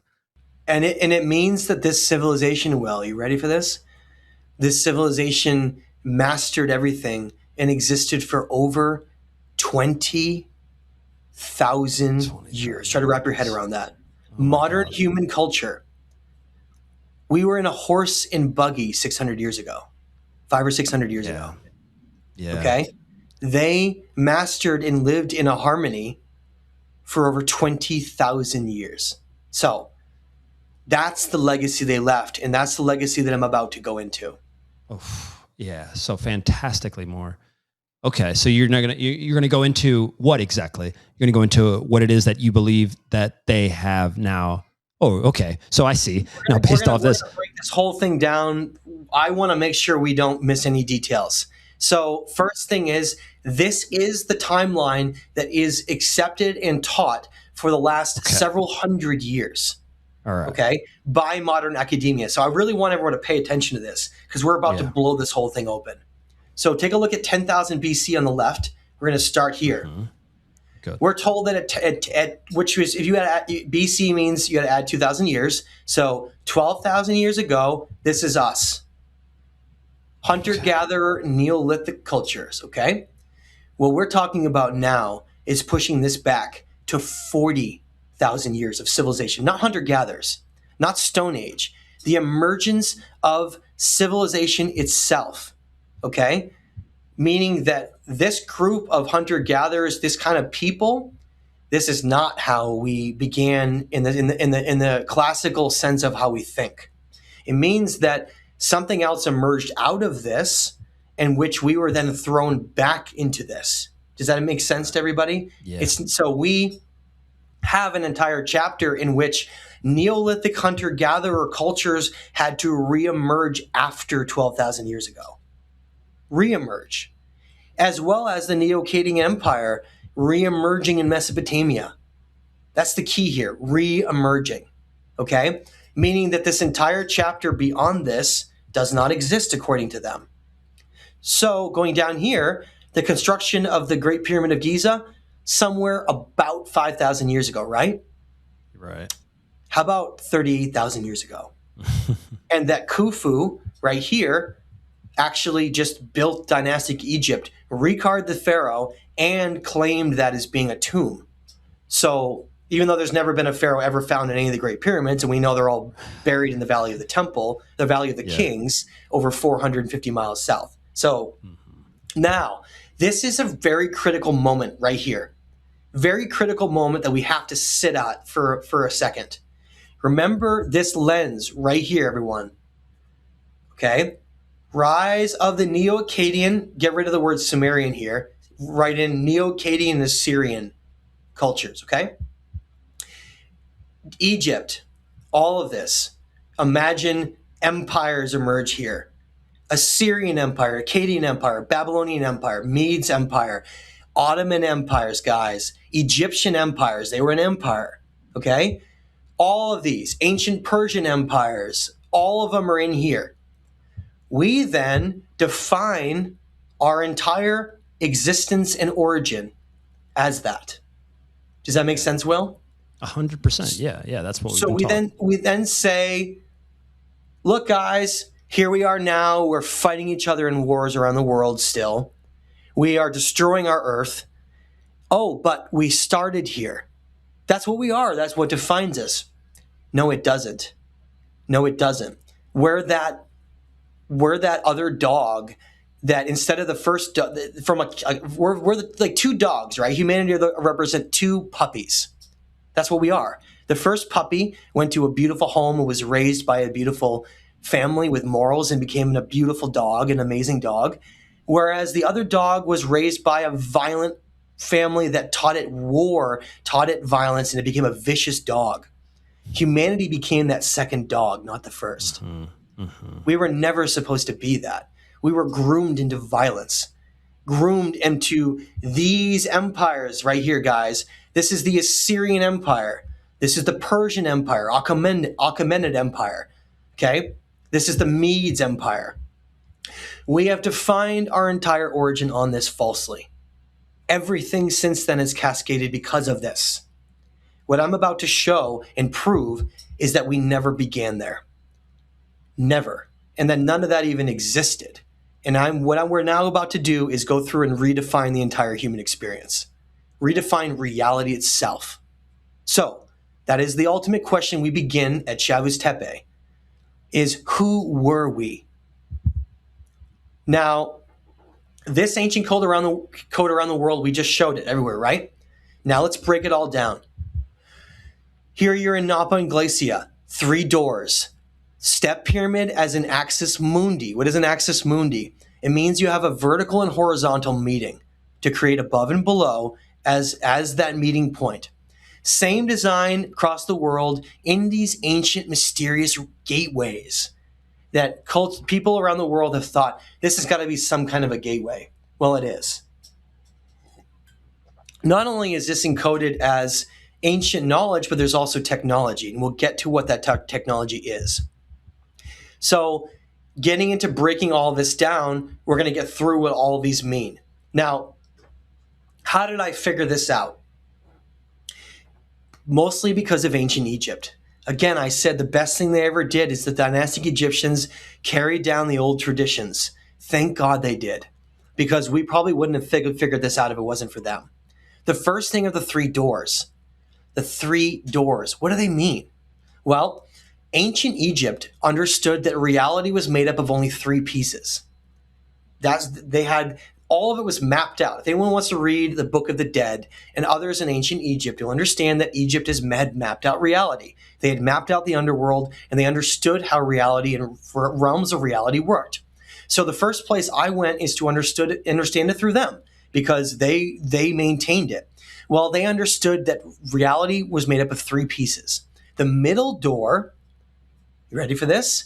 The middle door always represents physical reality manifested that we see all around us, physical reality. The left and right door are 2 metaphysical realms of reality that support and exist on each side. Now, the left door, what is it? Well, Egypt understood that west or left represent as a fractal microcosm, macrocosm level, meaning smaller and bigger, as above, so below.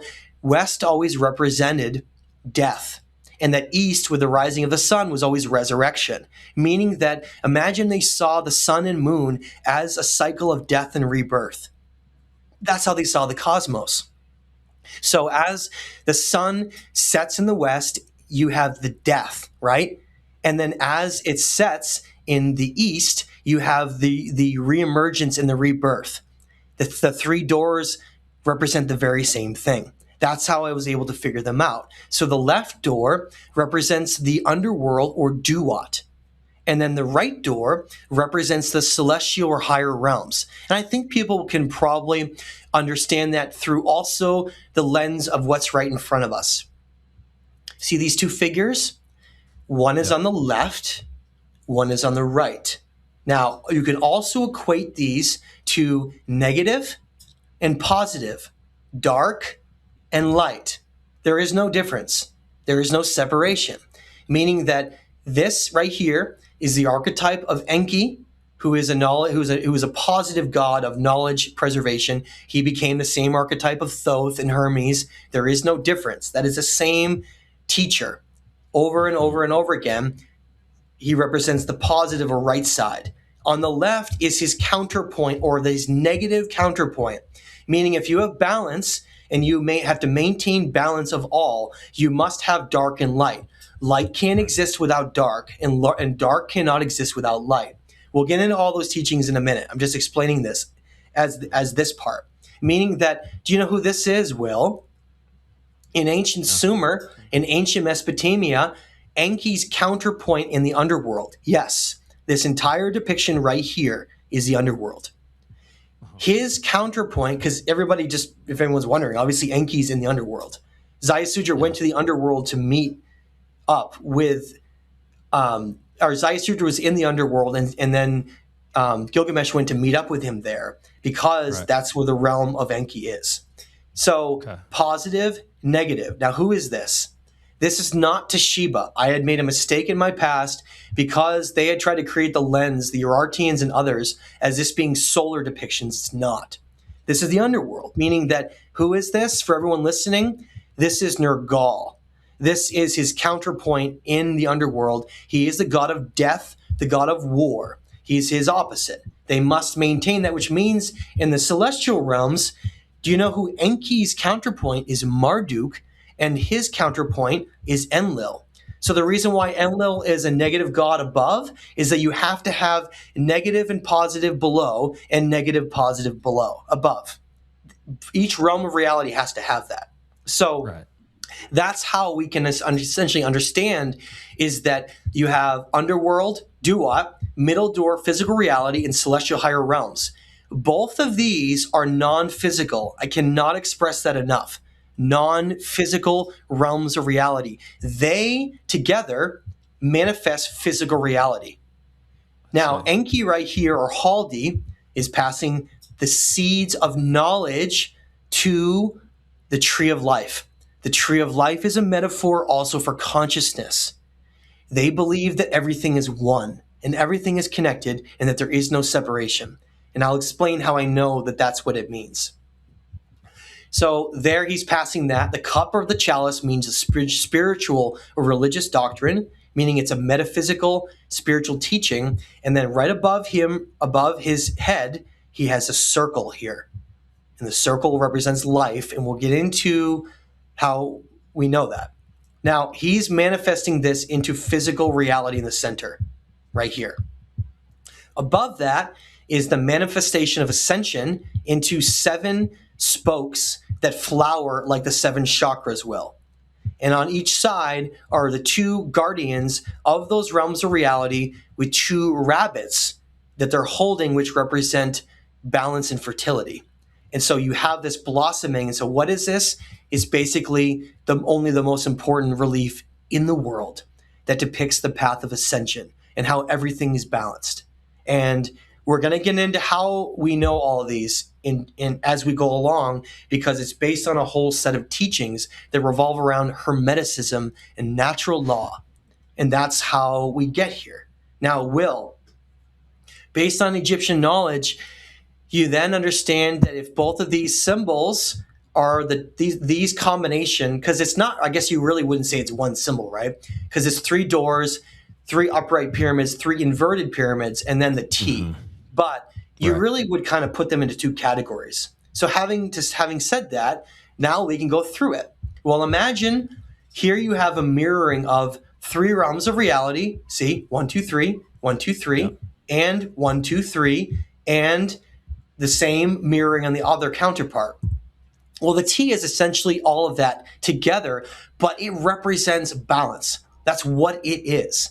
Its symbol itself means balance. That's why they encoded it into the entire temples. So it means that you take the step pyramids, the 3 doors, and you condense them into a single symbol. But the symbol only is used when it represents balance. So the vertical or middle door, being the tallest, always the biggest, is the vertical axis. Then the horizontal left is underworld. Remember, door is left side, see? Left, yeah. Underworld, duat, right, celestial upper realms. It all is coming down. And so what is this? It is the most advanced ancient code ever left behind, in which they are giving us the knowledge of everything. And I've just begun. I have a whole bunch more to add to this. But here is a great way to look at it. See the middle door, Will? Always the biggest, because the left and right always manifest physical reality. And so here we are. If anyone's wondering, this is the Gate of the Sun in Bolivia. This is Tiwanaku. And they're all encoding the same thing over and over again, everywhere. It's the same thing. All over the world, they are encoding the structure of the universe into these, but also creating what are called realm gateways. And well, trust me, we'll be getting that in a second.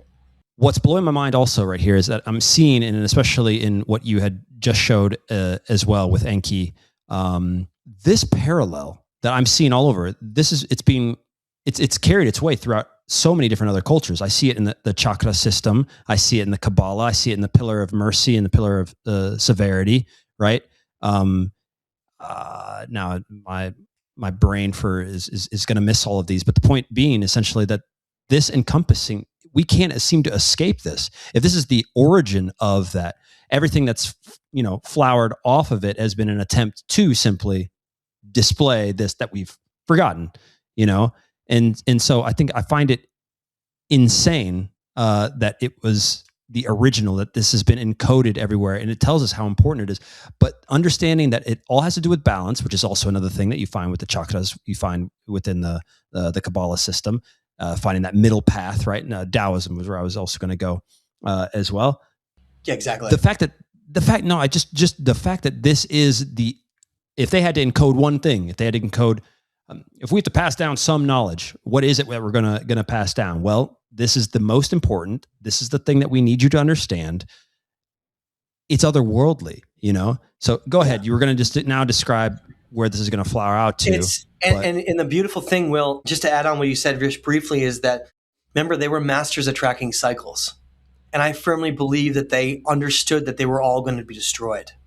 And it's so poetic and beautiful and sombering, is that they encoded the most important knowledge necessary, and I haven't even gone through the rest of it yet, the most important knowledge necessary so that their entire philosophy and everything they built, everything they encoded and understood about the universe and philosophy and how everything works, that could never be lost again, so that could survive the test of time. And that's what we are now bringing back right now. That's what this all is. Okay. Yeah, it's incredible. Okay. And so I want to just add this because, again, what this civilization encoded is the most beautiful thing you could ever imagine. And so let's go back to Van.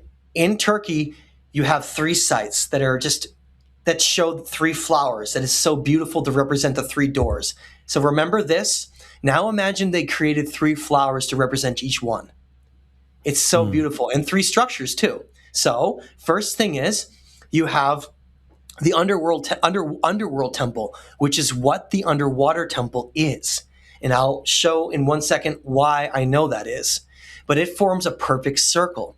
And its flower is unique. It's not the same as Ionis or Kef, but they're all associated temples together. They all have a relationship. They all play a part in a macro-micro relationship, meaning that look at the flower that's on the underwater ruins. They're seeds. They're not the same thing. They're like seeds of a flower. Why? Because the tree of life and nature the origins is the underworld. That's where life is. So they're depicting seeds of life because the tree grows from there. Okay? The next thing is, look at the Ionis flower. It's a celestial sunflower. You see that, Will? a sunflower, because it represents the right door, the celestial realms. And then the last flower of them all, I love this, Will. Middle door flower, can't get any better than this. The middle door represents the structure of reality. Structure is a tetrahedron flower. How beautiful is that, Will? That's awesome. Each one represents the fractal nature of what they are. It's like, it's so beautiful. Is each realm of reality has a different flower that represents what they mean. And then they code it all into this. That's the kind of layering we're talking about. Everything has meaning. Now, let's continue another layer. You see this right here? This is a counterclockwise spiral. And even though this one's gone, based on what I'm calling the blueprint, which is basically their code system, we know what that is even though it's gone. Including we can know other temples that have been dismantled and taken away, because this unlocks a model of understanding, which means, Will, if this is a counterclockwise swirl, what do you think that one is? Then it's clockwise. Yes. Why? Because they're talking about the expansion and contraction of the universe. It's everything. It's literally the structure of the universe, how it functions. We're talking about everything. Now, we're going to get into this, and this is going to continue to blow people's minds, because based on what I'm calling the blueprint, which is what they left behind of how everything works, and how the mirroring, the symmetry, the symbols, the guardians, the celestial versus underworld, what each symbol is, all of it. It means that the Urartians dismantled the underworld Susi temple. They dismantled it. And how do we know? Because they moved over all of the alabaster floor pieces and the altar to the outside of the temple, because they built the castle, and then they dismantled the other Susi temple. Why? Because they turned Hali into a war sun god. Who is he originally? Remember Hali on that depiction of the Kef bas-relief? He has a circle right on his head because he represents a god of the underworld. That's why. And they did not want that underworld temple and did not want that association with him as a underworld god, so they literally dismantled it. Now, based on the blueprint and understanding how everything has to be in twos, everything is a symmetry, everything's based on this balance concept, we can actually figure out we know where it was, but we could literally rebuild it. We could rebuild it based on this.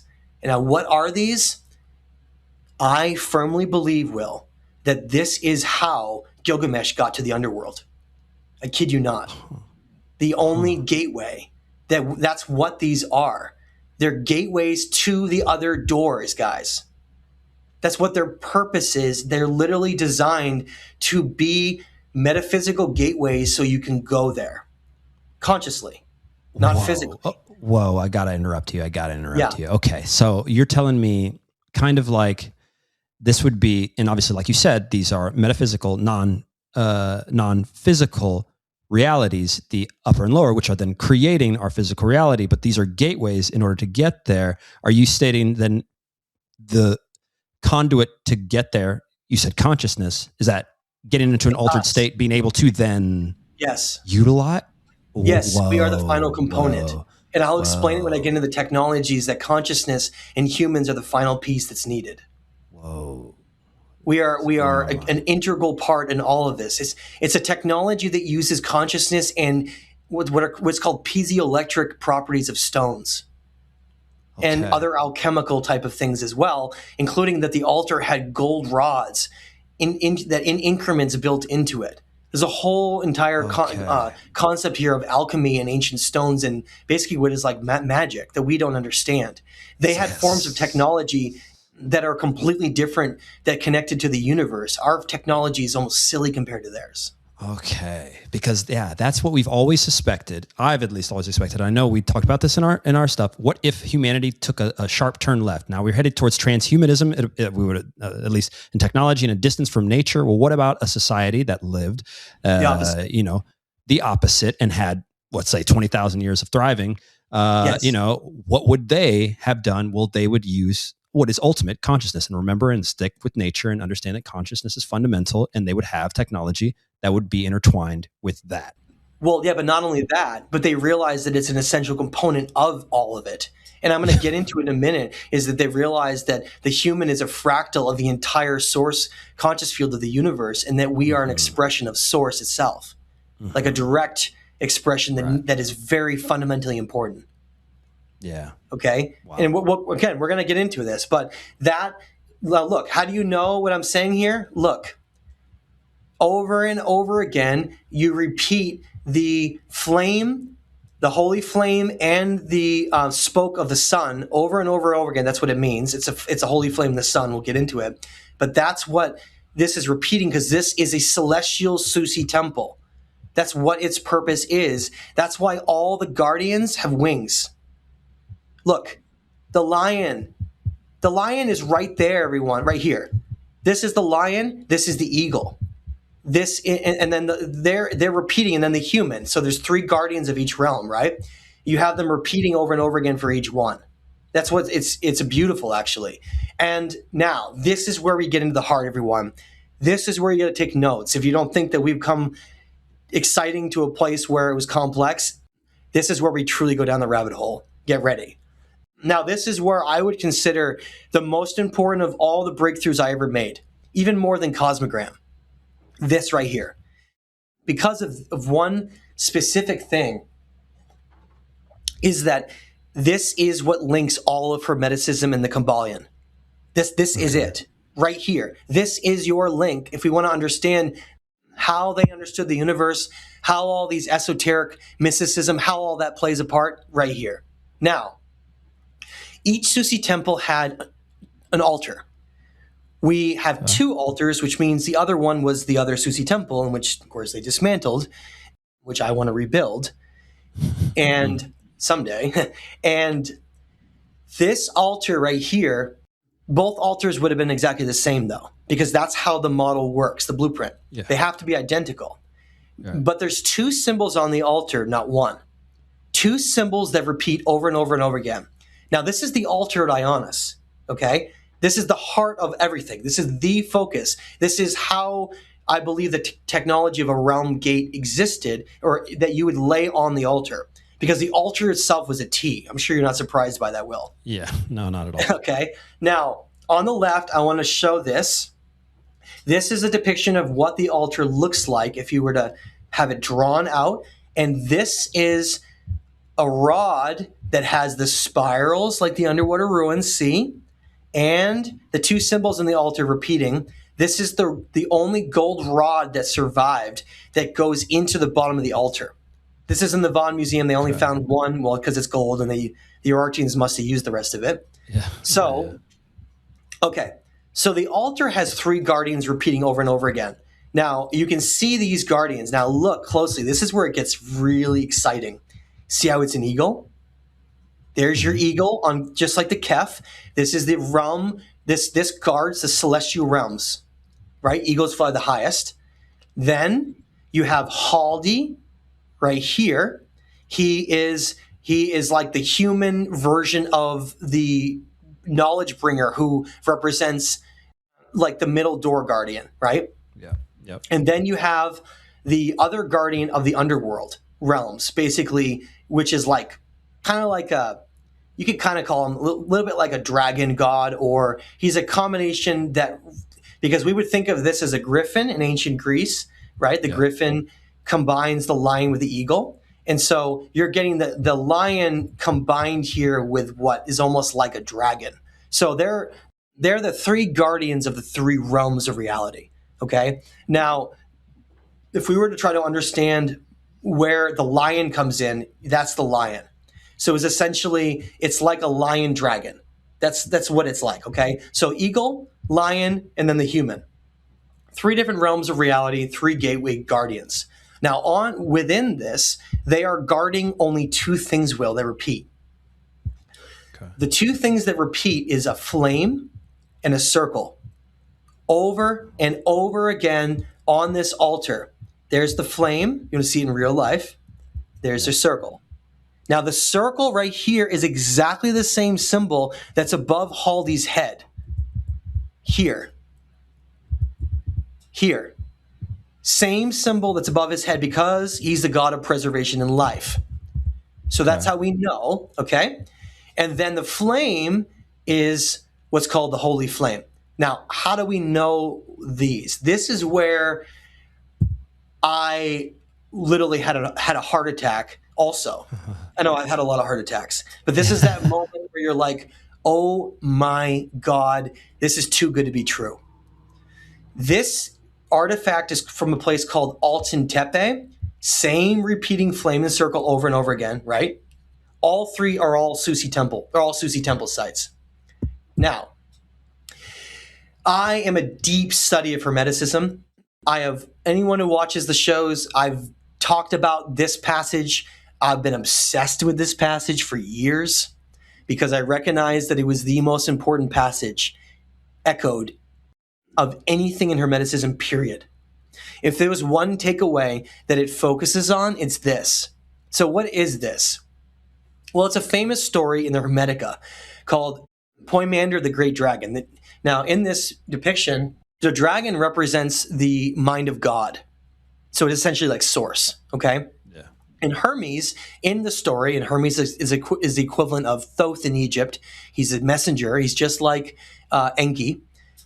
He has a conversation with God, okay? And it's source. And he says, I want to understand the nature of God and man, okay? And so the great dragon says, well, the nature of the father of all things, God, is the same as man. They are made of the same thing. That's the first thing to take away, is that we are made of the same thing as God, source, that we are a fractal of God. And what are those two things? Life and light. The two most important things in all of Hermeticism, okay? And they are the very two symbols that repeat over and over again on the altars. Okay, that's not a coincidence. And not only that, but if life is the circle, and then you get a perfect circle of the underwater ruins, they're embodying the fractal nature of what that concept means and designing temples to be it. As above, so below, as within, so without. There is no separation. And so what do they do? What is the holy flame then, Will? Right there. If one of the Susi temples was for the underworld, see? Look, now do you understand? Look, right here. These two symbols, this right there is a symbol for the ray of a sun, and that is the holy flame. It's a celestial temple to the holy flame. That's what Ionis is. It's literally the most important ancient temple in the world.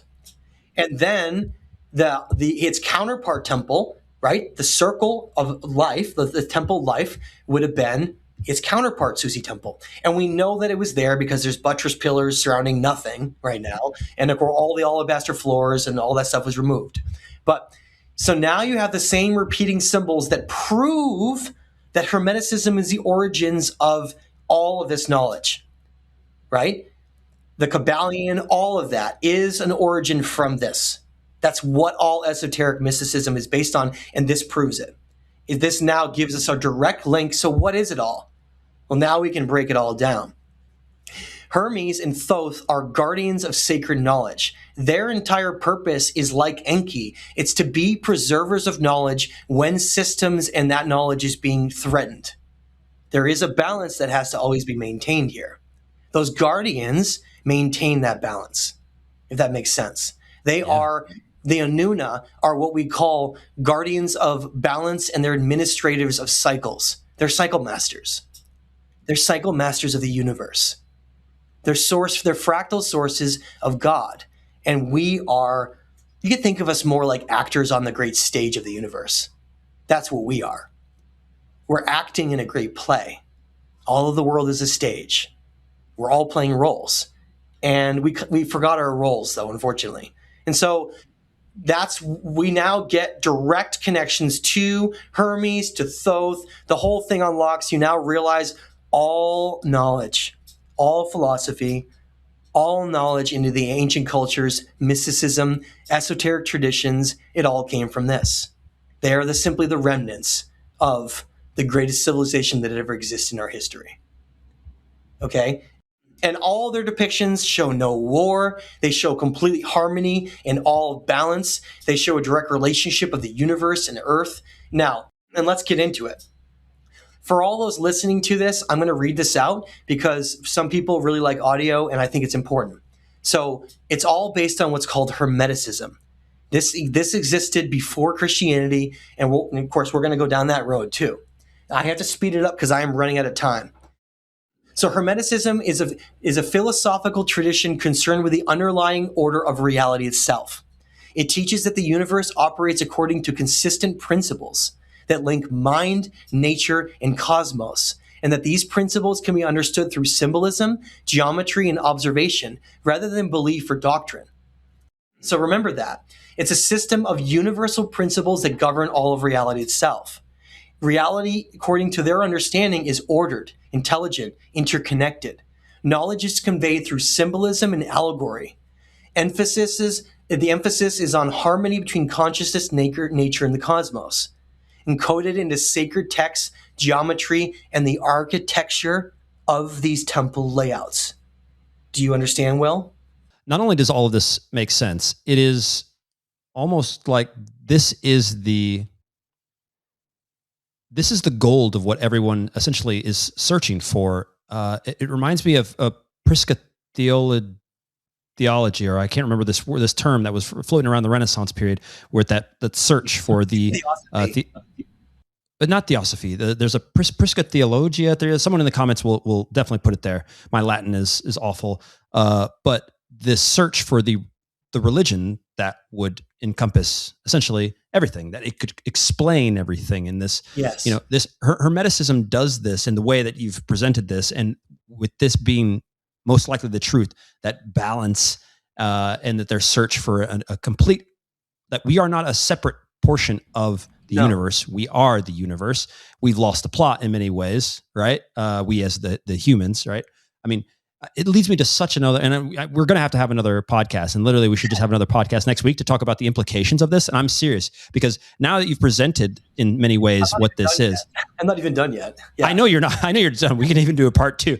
No one that's a fan of our stuff is going to be bored of ever talking about this. We could probably do a podcast every day, but yeah, I'll leave it at that, because yes, it does make a whole lot of sense. And I know that balance and the T, obviously what this is displaying for us is something that I have thought it's echoed in all of these religions, in all of these cultures.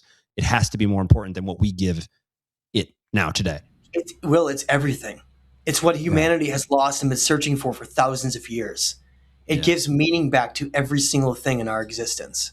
Mm-hmm. And it doesn't even end there. Are you ready we're going to go down even a way more incredible rabbit hole now. This is where people are going to understand how it was lost. Okay? How it was lost so we never lose it ever again. The entire Renaissance of the 15th century was because of this. If this is going to make so many bells go off in people's heads to understand how this was lost because of this. So let's go through it. People may not understand, but the Renaissance actually came out of a very interesting set of events. So in 1453, Constantinople, which is the famous city in the center of the world in Western Turkey that became Istanbul, it was collapsing. You're seeing the Ottoman Empire conquer it, and it was collapsing, and you're seeing the rise of Christianity during that period. So what happened was, in the mid 1400s, an enormous amount of the people that had been living in that part of the world, that had been practicing Hermeticism, decided to leave and go somewhere else because it was no longer an environment that was conducive for that. Again, the Byzantine Empire emerging out of that region was threatening all of Hermeticism. So what did they do? A huge group of people from Eastern Greece, Western Turkey, that whole area, hundreds of people, and we don't even know the full number. They all went to one place in Europe, all of them. They all went to Florence, Italy, every single one of them. And in Florence, Italy, that's where the Hermetica was first translated. And once the Hermetica was translated into the Florence, into the people there. It created the entire Renaissance movement of our culture. Think about it. Philosophy, art, a flourishing of the human experience, Da Vinci, all of it came out because of this. And then what happened? Da Vinci paints the three doors with the middle door in the Last Supper. Look at this, guys. You can't argue this anymore. The Vitruvian man, the perfect man that represents the balance of the universe, they understood. Da Vinci understood. And he was trying to get us to understand. And that's what the Three Supper is depicting, is the three doors. That's why the middle is the biggest. That's why Jesus is sitting in the middle door, just like Enki Haldi is passing the knowledge to the middle door. It's the same thing. It's been right in front of us all along. So what happens? Here's the saddest part of all. Everybody taking notes? Isaac Casaubon, welcome into the mix. One of the most evil men that no one's ever heard of. Isaac Casaubon gets hired by the Christian church to discredit the Hermeticism. So he studies the Hermeticism, and he's an expert on ancient text. He figures out that during ancient Alexandria in Egypt, that the initiates and scribes there had rewritten it over and over again, but that the version they were using was written during Alexandria, and that the teachings of Moses were older. So he's trying to say it was first written during that, and is not based on anything older at all, but that its actual origin of Hermetica came after the teachings of Moses. Mm-hmm. What he tricked everybody on is that the Hermetica and Hermeticism has been carried down and translated for thousands of years by everyone from the Greeks, from the Egyptians all the way to the Greeks, and that its original base knowledge was from this civilization that we're exploring. It's the oldest knowledge on Earth. So he discredits the Hermeticism, and then what happens? The church destroys and burns everyone at the stake that's a pagan or a druid. Anyone practicing Hermeticism for the next several hundred years gets burned alive and killed. They destroy Hermeticism and natural law. That's what all of it was. That's why witches were being burned. That's why St. Patrick was going into Ireland and destroying all the snakes. They were all the pagans that were following this. Mm-hmm. That's what happened in history.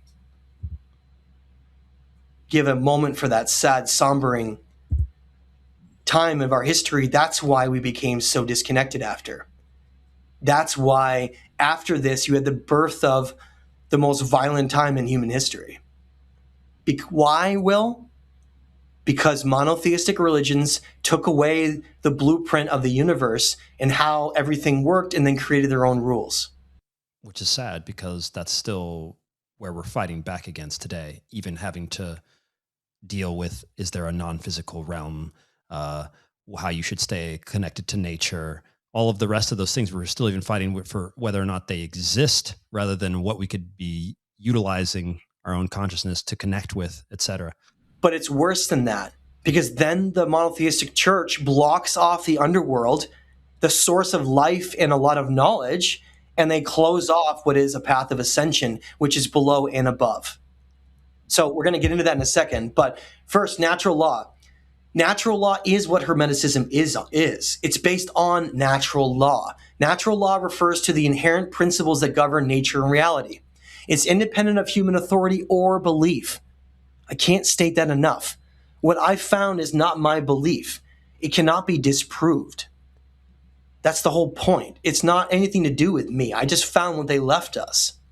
These laws are not created, but discovered, revealed through pattern, proportion, and cause and effect, observable through the natural world. Universal principles embedded into nature itself exist independently of culture, belief, or power. Observable through pattern, proportion, and order, govern cycles, balance, and cause and effect. Expressed across scales, from cosmos to human systems, there is no separation of anything in the universe. Understood through reason, observation, and synthesis. Look, this is it. It's time for us to understand what we are. Everything is a fractal. Everything. The human lung is like a tree. Human eye is like a nebula. The birth of a human cell is like the birth of a star. A brain cell is the universe. We are the microcosm, the small version of the macrocosm of the entire universe. They understood that, which is why they understood what's called fractal geometry. That's what they're encoding. Fractal geometric cosmograms. That's what all these are. So what is fractal geometry? Fractal geometry describes patterns in nature that repeat itself across different scales, where the structure of the whole is reflected in its parts. Rather than a linear or isolated forms, fractal reveals a universe built on self-similarity, recursion, and nested order, visible from the microscopic to the cosmic. Patterns repeat across multiple scales. The part reflects the whole.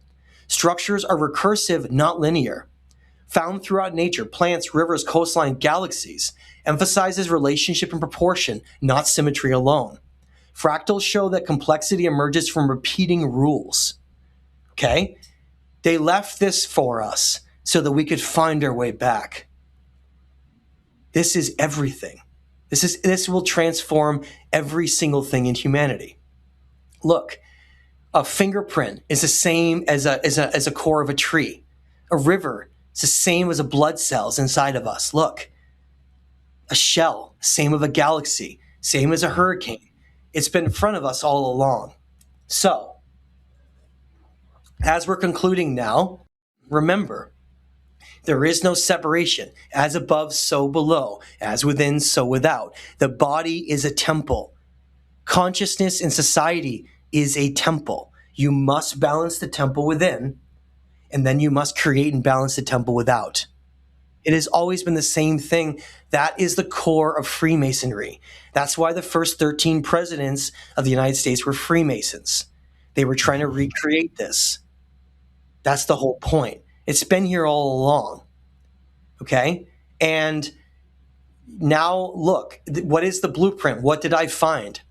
It's literally what all of this is. It's an understanding of reality itself, revealing that the same principles shaping the universe also govern nature, life, and human creation. Rather than separating humanity from the cosmos, the blueprint shows humans are participants within a coherent, living system, capable of recognizing, mapping, and working in harmony with it. Reality is structured by universal principles, not randomness. I emphasize that. We've been taught the opposite in every way, that we're meaningless and nothing, and that nothing is connected, and that you don't matter. It's the very opposite. Okay? Look, the same patterns repeat across cosmic, natural, and human scales. Geometry, proportion, and pattern from a shared language. Humans historically understood and encoded this symbolically into temples and stones, into their world. We forgot. Yeah. That's why they created the pyramids. Ready? The Great Pyramids, 3. The triptych within us, mind, body, and soul. The 3 pyramids represents a triptych, Earth, Sun, and Moon. What's the other triptych? Orion's belt. It's always been about creating a triptych synergy between everything else. Always. So the last question we get back to now from where we started, not who were we, but who are we? And who are we about to discover that we were? And how much is this about to change? Philosophy, religion, spirituality, how we live in reality, what we do, the jobs we do, how we treat the earth, the universe, what we feel when we look up in the night sky, what we feel when we touch the earth, a tree. We now have the very mechanism and the means to find our way home and find our way back to a place that we have lost and become disconnected to so long ago. And that's such a beautiful thing, isn't it, Will?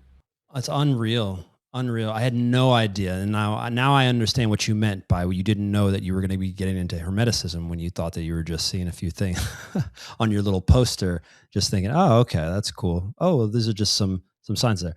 I am blown away, man. Where is this? Where is this? This is part of the book and documentary.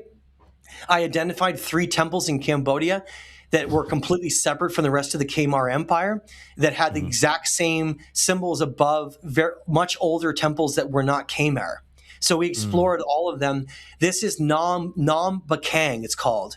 And then the other temples that have it are called Nam Krong and Bat Puan. And we found the same symbols, the same codex around the world. And that's what this is Cambodia. And it shows you that it's been encoded all along and we just haven't been paying attention. See, now we have to, and I don't think anyone is going to object to this. We have to go into. Oh, first off, obviously, you go through all of this in your book, which I haven't had a chance, obviously, to read with my travels. But we have to get into the implications of this. I'm sitting here next to one form of my library where Tesla has an obsession with, of course, the number 3, as everyone knows. 3, 6, and 9, which is what this is repeating over and over again. Exactly, which is the same code. Right. And so we have to get into the implications of what this means specifically and the practical nature of what this means to the everyday person. Part That's 2, what I want to. Can we please do a part 2? Can we please? Part 2, I'm sure the audience listening to this is going to want part 2 for sure. Oh, we got to do it. We got to do it soon because you know how my brain works. I mean, especially first off, the way that you've laid this out is incredible. And I think everybody is going to have to go through, listen to it again, right? And let it just burn into their heads, everything that is, that you've just kind of put across. But besides that point, what this leaves now for what else is to be discovered, you're going to find more. I know that this you're not done at all. So there's going to be more. There's going to be more correspondences. There's going to be more things. There's going to be more cultures that you're going to uncover way, way, way more. Right? It never ends. But we really have to dig into these implications and for what that actually is going to look like for the everyday person. It's mind blowing. It suggests a complete different way of living. Completely different. Imagine me. Seeing all of that, realizing what I found and being like, having that holy shit moment of like, oh my God. I had moments during this where brought me to tears, bending down on the ground. Like, are you serious? Like this wild is like, I'm being given the ability to give this back. Like the humbleness and gratitude of being a part of what is more important than this? There is nothing. No, there's nothing. No, there's nothing. This is everything. No, this should be the front. This is what's going to bring humanity back into balance, into harmony, is this. And look what happened without it, Will. Mm-hmm. Look at what happened to humanity once we lost this. Look at what we became. That doesn't define us, though. We were never supposed to be this, Will. Yeah, and which is why I'm saying, hence why it's so important for us, because we talked about even other things from before. Yes, the phones and et cetera, these all things are good. Everything is great. They can be good tools. And, you are at the end of the day going to determine what it is that you do with that phone, this thing. But which is why, like you're saying, where did we lose our way? How important is this? Well, we need to make sure that people understand.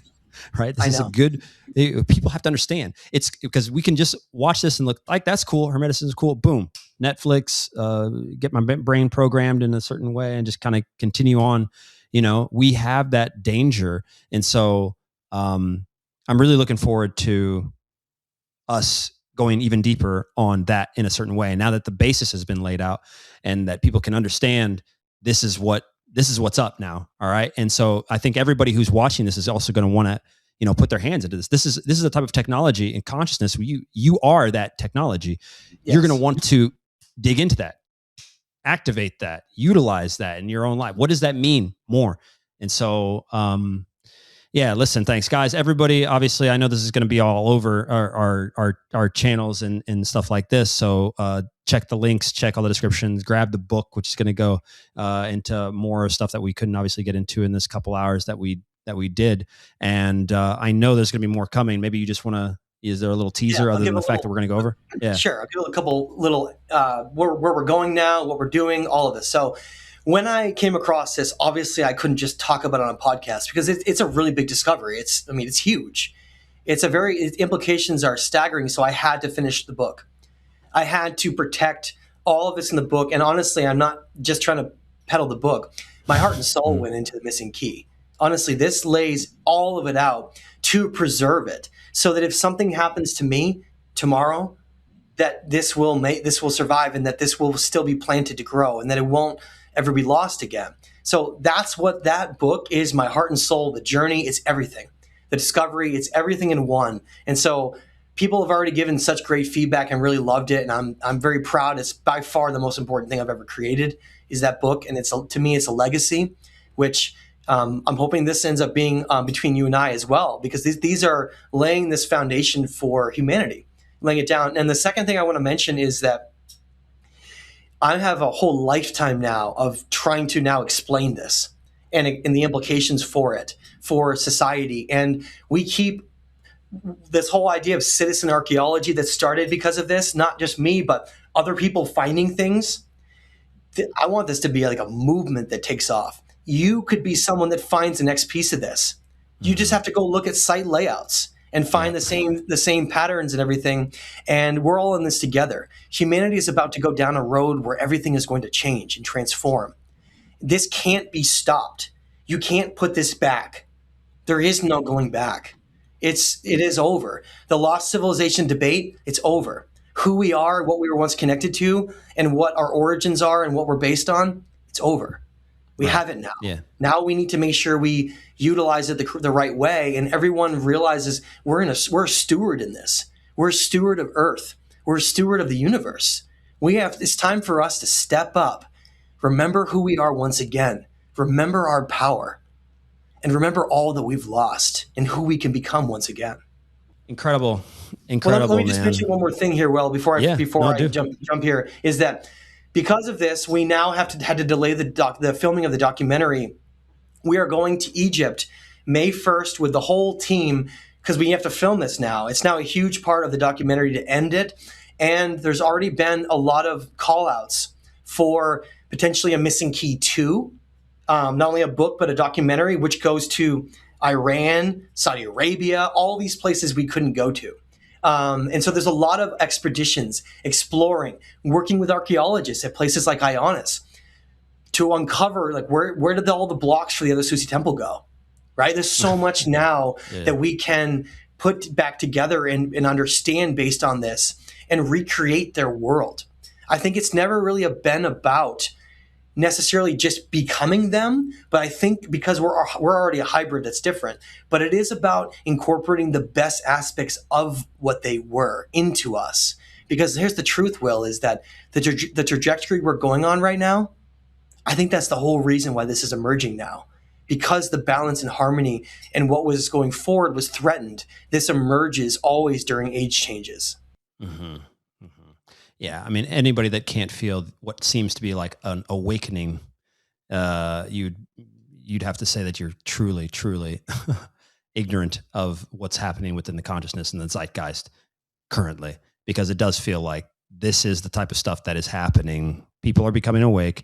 This sort of movement is happening, and like you said, it just once you learn it, you can't unlearn, and it also it acts like a good virus of its sort. It just, once it infects our consciousness, it takes off, man. It takes off, and you just get that itch. Oh, I love this. And I just want to say one last thing is that this is the kind of thing that it's only a matter of time. It's not about whether it integrates in. It's only about how long it takes. And I keep saying this. I'm going to say it one more time. This is a call out to every great mind, everyone in the world, that this is our story. We need to piece this together. All of the Neil deGrasse Tyson and Brian Cox, all these high-level individuals out there, it's time for us to pay attention to this. I need to get this in front of those people so that we can now move forward instead of spinning in the same thing we've been doing forever. This gives us everything back that matters. Yeah, you're giving me ideas. I hope they would be open to it. That's the type of conversation that I would want to be engaging in. I want to be right in the middle of them, trying to understand and seeing them make their minds open to it, because part of it has been, some people suppressing it and other people not willing to look at it. Not that they're against it. They're just not willing to look. Get me in a room with Neil deGrasse Tyson and Brian Cox and give me 30 minutes and we'll have a whole new future ahead of us. I like a challenge. Everybody knows if you're following, follow me. I am confident enough on this that I will not debate, have a conversation with any academic in the world, period. And that is a challenge to all those out there. Is let's do it. All right. Done deal. All right. Well, so looking forward to part 2, guys. Everybody check everything out. Matt, this is awesome. I'm obviously going to go through this even before it comes out to kind of take things in. But we'll set things up for part 2, and then we'll get you Neil deGrasse Tyson and Matt LaCroix. Let's do it. I'm all for these really great debates and discussions, because we have lost that ability just to have conversations and say, look, this is what the evidence is. Remember, science is an objective search for truth. Let's remember what the basis of that is as we move forward again. That's what this renaissance is. So the last statement I'll say is this new renaissance, it's a different kind of renaissance and revolution. It's a revolution of thought. It's a revolution of thought and minds, and it's about us taking back our sovereignty and our consciousness with the universe. We don't need to wait for any specific academic to tell us any longer. That's another great point too, especially when it's staring us straight in the face. Like I said, there's really not much to go. You can't really hide from these sort of discoveries. You only have to figure out what they mean. So awesome. Matt, appreciate it. As always, can't wait for part 2 and 3 and 4 and 5, but we'll make them happen. And yeah. All right, guys, we'll see you later. Join me this June and September of 2026 to explore ancient sites around the Van region, including Ionis, Chavus Tepe, Kefkalese, and even the underwater ruins. Places that may change our entire understanding in the future, providing the origin point for so much that we're about to uncover.